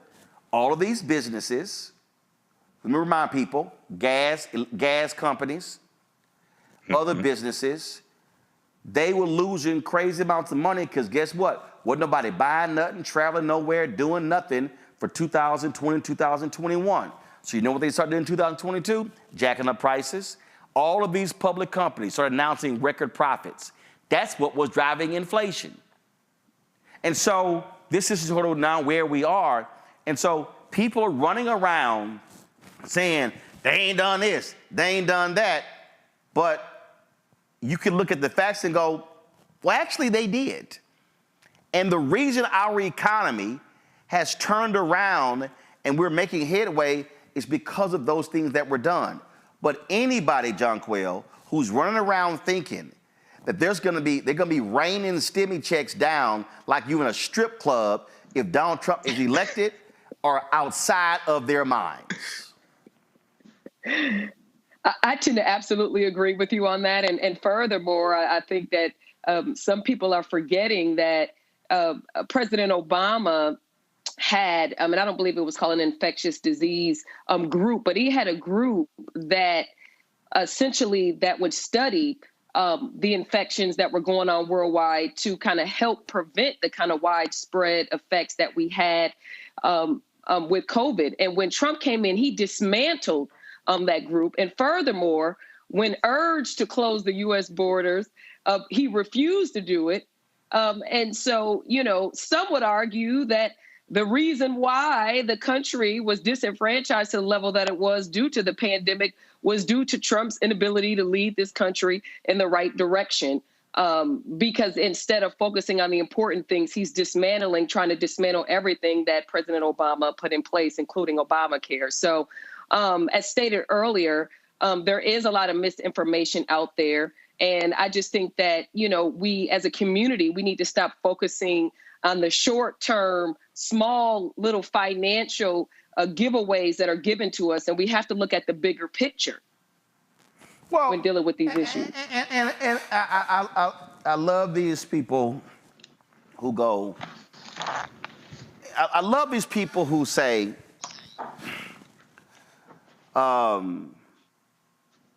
my life ain't gotten better under Democrats. Okay. Let me be real clear, y'all. Political parties do not control big business. If you want to analyze the economic state of African Americans, see, I'm about to say something about to really tick some of y'all off. If you actually want to talk about the economic state of African Americans, that has nothing to do with politics. Has zero to do. But guess what? If you want to factor in politics, guess who is more likely to be employed in public spaces when Democrats are in control? Yes, African Americans. Mm-hmm. I want all y'all listening. Mm-hmm. City, working for the city, working for the county, working for the school district, working for the state, working for the federal government. Those are called public workers. I can show you when Republicans take control, guess what they run on? Reduce the size of government. Yes. Guess where African Americans disproportionately compared to corporate America earn high 5- and 6-figure salaries? Government jobs. So when Republicans come in and say, we're going to reduce government and we're going to shrink government, that has a disproportionate impact on African Americans because there are more of us, proportion folks, who are in government than in corporate America because they've been freezing us out of corporate America. Those are basic, fundamental economic facts. And Michael, and the reason the housing crisis, and guess one of the first places we begin to see the cracks in 2007 and 2008, I'll never forget, was reading a Wall Street Journal article where they were examining a neighborhood in Detroit and several of the houses on these streets, they were in foreclosure, and the article said many of the people who are African American living in this area were public workers. Yes. Yeah. Well, that's my city. I've lived in Detroit 52 years.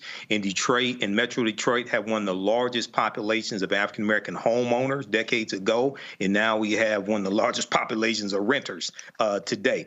But very quickly, you're absolutely correct. 18% of African Americans make up 18% of federal employees. We're disproportionately employed there. And even going back to about 1994, 1995, one of my teachers, Dr. Claude Anderson, in the famous speech, said that when you hear conservatives talk about reducing the size of government, especially federal government, they're talking about disemploying African Americans, talking about disemploying black people. But you mentioned the stimulus checks. I got to say this, because people talk about Donald Trump because he put his signature on the stimulus checks. Even Sexy Red brought this up. But under Biden-Harris, you got $1,400 stimulus checks. You got more from Biden-Harris. He just wasn't vain enough to put his signature on the checks. But you don't talk about that, but that came from Congress. The $1.9 trillion American Rescue Plan. The only reason why that bill passed is because Democrats in the House and Democrats in the Senate voted for it. No Republicans in the House or Senate voted for it. Vice President Kamala Harris was the tie-breaking vote in the Senate because you had a 50-50 Senate, and Joe Biden signed it into a law. So I don't understand what planet these simple Simon-ass people live on where they hallucinate a reality that does not exist, even if they're on drugs. Well, I'll tell you why. It is because the platforms that black people watch and listen to spend more time on what's that biggest party and bullshit. They spend more time on that than what we're talking about. And then when the platforms that folks do listen to, or the individuals they listen to, or the entertainers they listen to, these folks are so ill-informed that they are being fed wrong information, misinformation, disinformation, and then we wonder why people are walking around clueless. And I said last night, I don't care who Cat Williams is talking about, because that has literally no impact on any of our lives every single day. And all of the energy that people have spent on who back and forth, who hate, guess what? Right. That ain't changing your economic condition, the housing condition, child care, education is changing none of that. And so I've made it clear, I'm not gonna waste time on that. We're gonna keep talking about real substantive stuff, because somebody has to be willing to talk about things that matter before it gets bad. Gotta go to a break. We'll be right back. We'll talk about, have our Black and Missing, and also share with you one of my books for this MLK Day weekend. Back in a moment.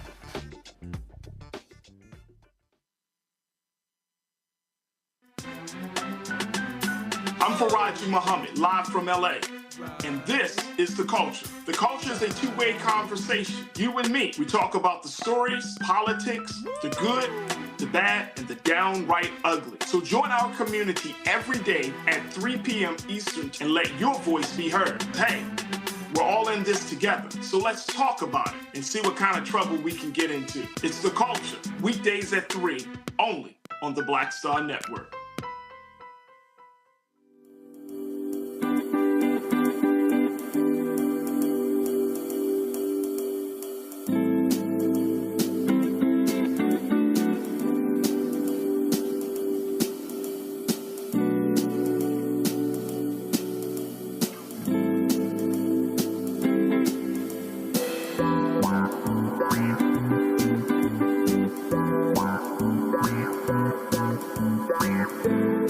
I'm Dee Barnes, and next on The Frequency, we're talking about the rise in great Black literature and the authors who are writing it. Joining me would be professor and author Donna Hill, discuss her writing journey and becoming a best-selling author. I always was writing, but I never saw anybody that looked like me in the books that I was reading. Plus, her work with the Center for Black Literature and next year's National Black Writers Conference. That's right here on The Frequency on the Black Star Network. Hey, it's John Murray, the executive producer of the new Sherry Shepherd Talk Show. And you're watching Roland Martin, Unfiltered.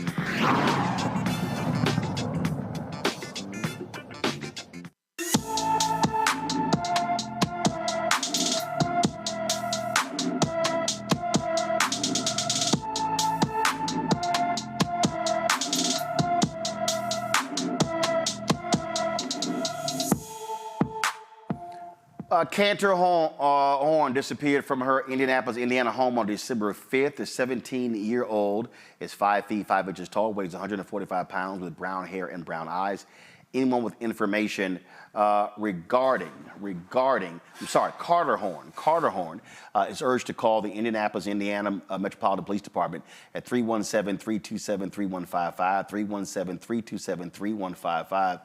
Some heartbreaking news for one of our featured Black and Missing. 42-year-old Harry Keels had been found, who has been missing since November 3rd, was found dead in a Washington, D.C. trash can on the morning of January 3rd. He was positively identified on Thursday. His autopsy reveals he was shot to death, but it's unclear how long his body was in the trash bin before being discovered. Detectives are investigating his death as a homicide. There is a reward of up to $25,000 for anyone who provides information that leads to an arrest and conviction. Folks, a Black Wisconsin family says the police were little to no help in finding their missing 5-year-old. Folks, Triniqua Byers-Smith began to worry when her son Cameron was not home by 5 p.m. She called the school and the bus company, but no one answered. By that evening, she called the police, who told her to search the house and get them more information. That's when the family decided to look for Cameron on their own. Family members, including the child's father, went to the bus company and jumped the fence when they heard a horn honking. Cameron was signaling for help. The kindergartner fell asleep on the bus. Go Right Way, the bus company, provided this statement to a local Wisconsin affiliate yesterday evening. One of our employees did not follow well-established company safety protocols at the end of their shift. We regret the situation occurred and are happy the student was found safe. Go Right Way will continue to fully cooperate with the proper authorities as the investigation takes place. In accordance with our policies, this employee is no longer employed by Go Right Way. Police said Cameron was scared and crying but physically unharmed. John Quayle, what the hell? There should be some cops who are fired for their total inaction. I agree 100%. I mean, this whole ordeal, upon reading it, is extraordinarily traumatizing.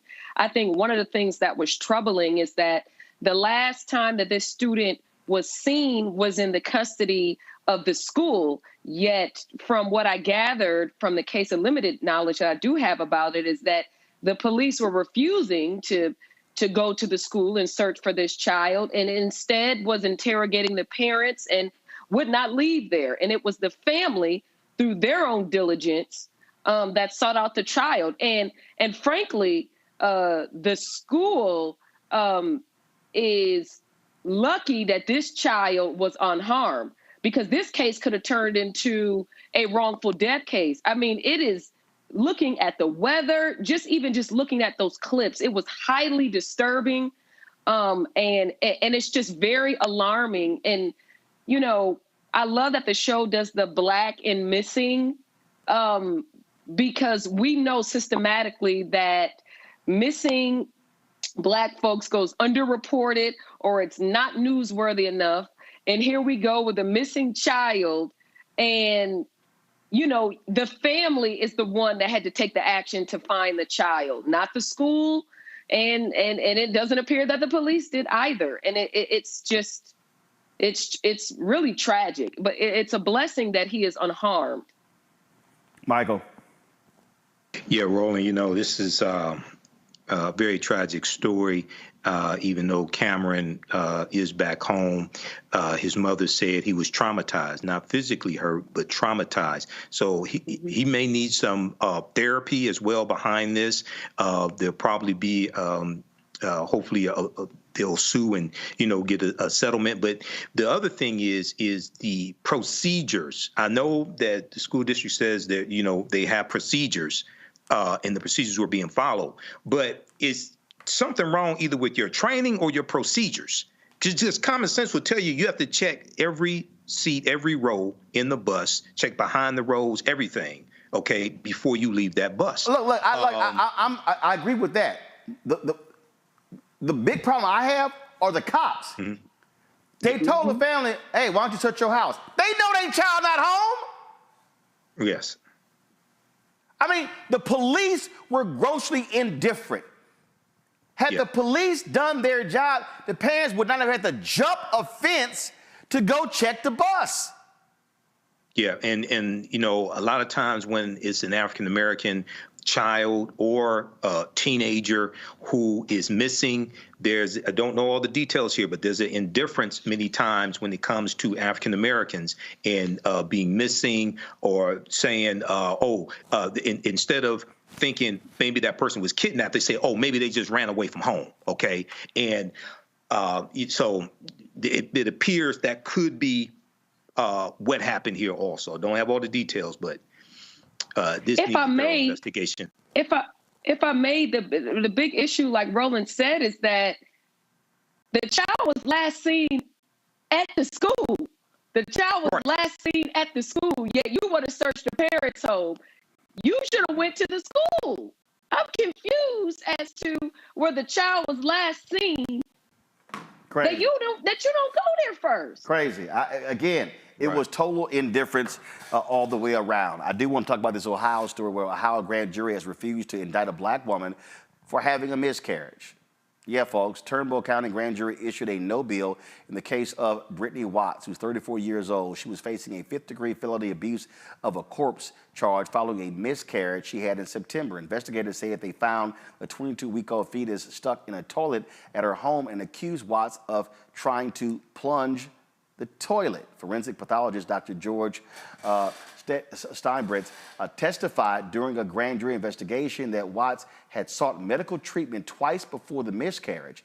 An autopsy found no injury to the fetus and showed it died before passing through the birth canal.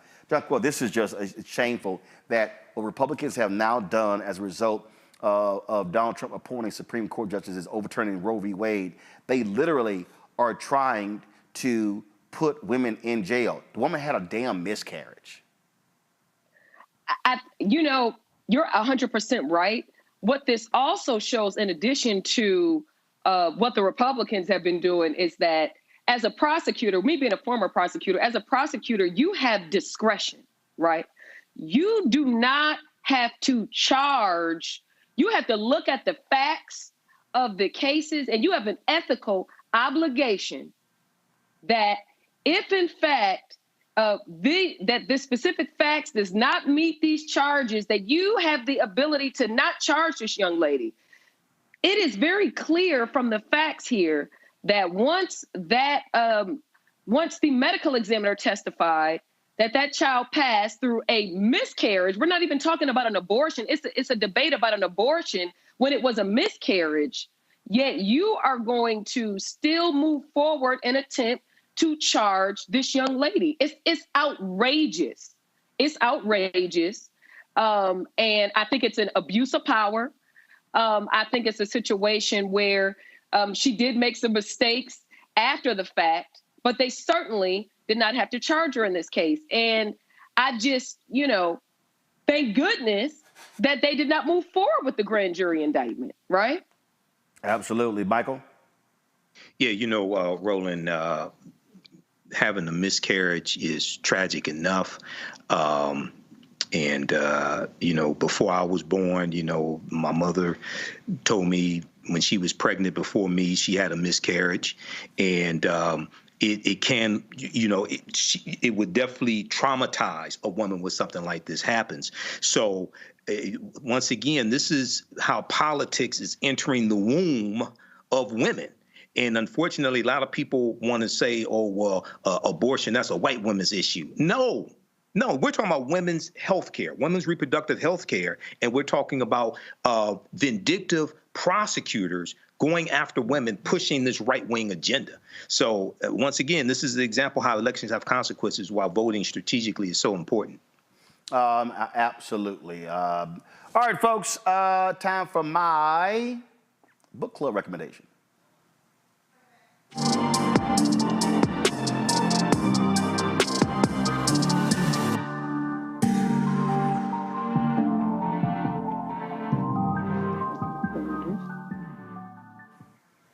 All right, folks, so this is MLK Day weekend, and obviously most of the focus and the attention is on Reverend Dr. Martin Luther King Jr.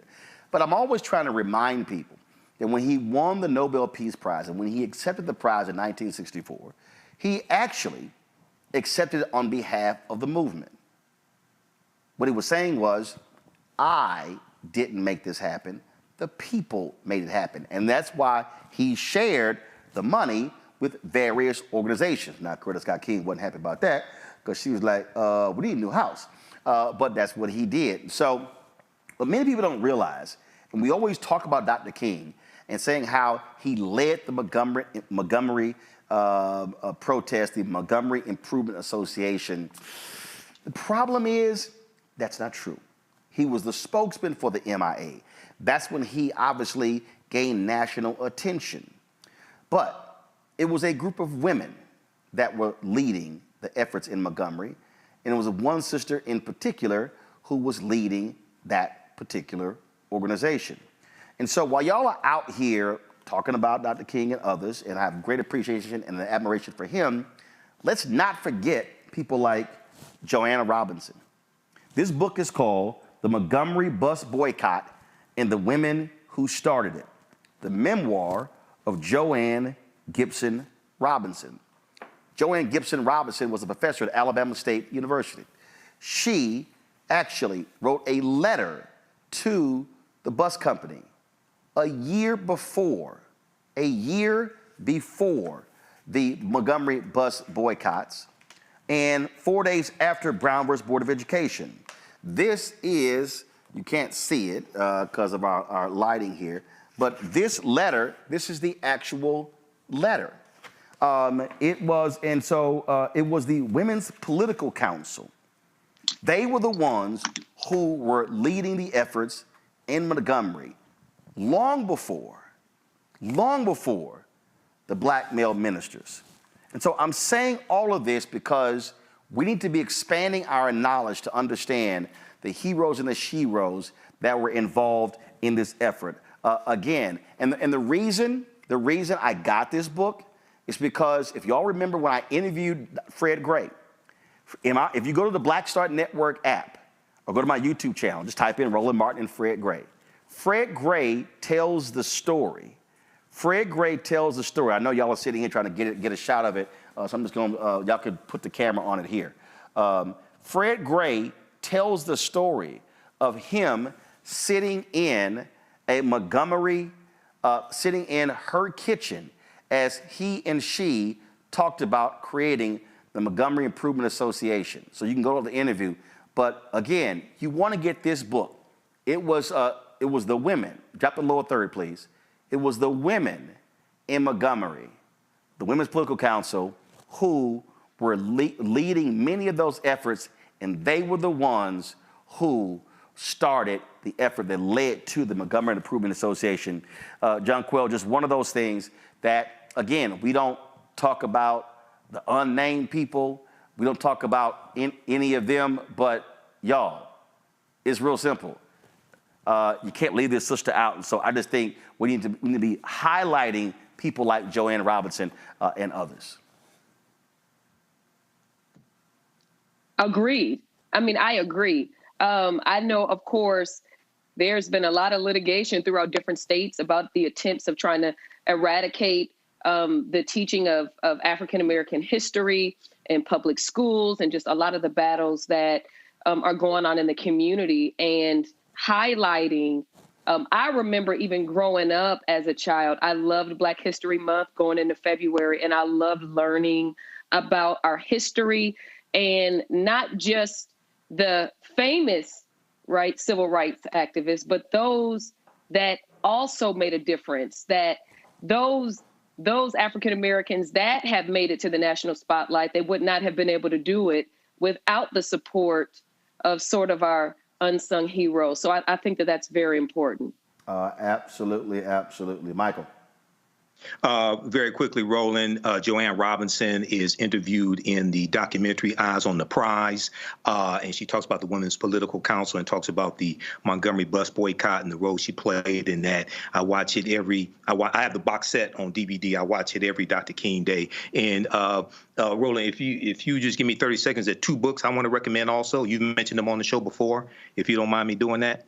Go. Hurry up, boy. Go. Okay. Where do we go from here? Chaos or Community, Dr. King's last book he wrote in 1967.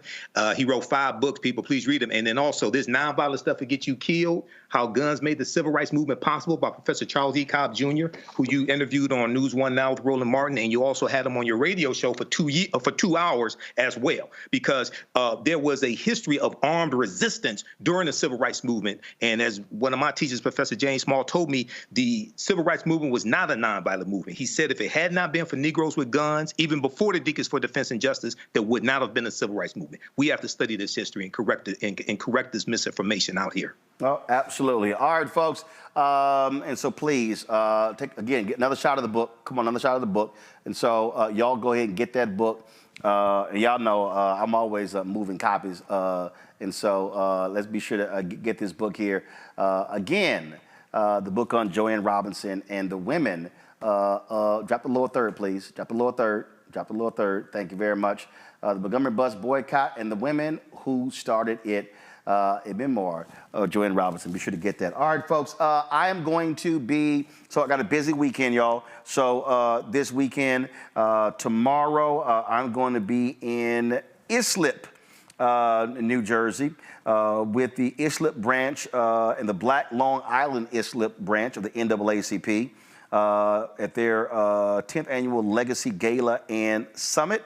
That's going to be 7 p.m. tomorrow, so I look forward to giving that keynote. On Sunday, go to my iPad, please.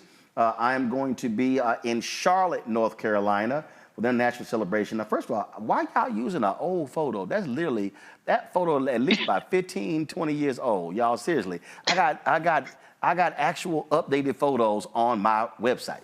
But again, I'm going to be in Charlotte, 700 West Sugar Creek Road in Charlotte, North Carolina. The program begins at 4 p.m. That is the City of Charlotte's MLK celebration. So I'm going to be there, looking forward to being there. Monday, fam, I'm going to be in Indianapolis, and so y'all can check me out noon Monday in Indianapolis.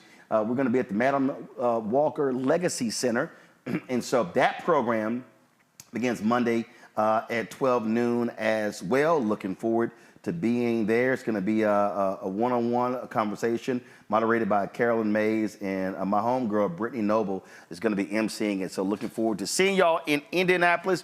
I will have copies of my book, White Fear, with me as well, plus my book, The First President Barack Obama's Road to the White House.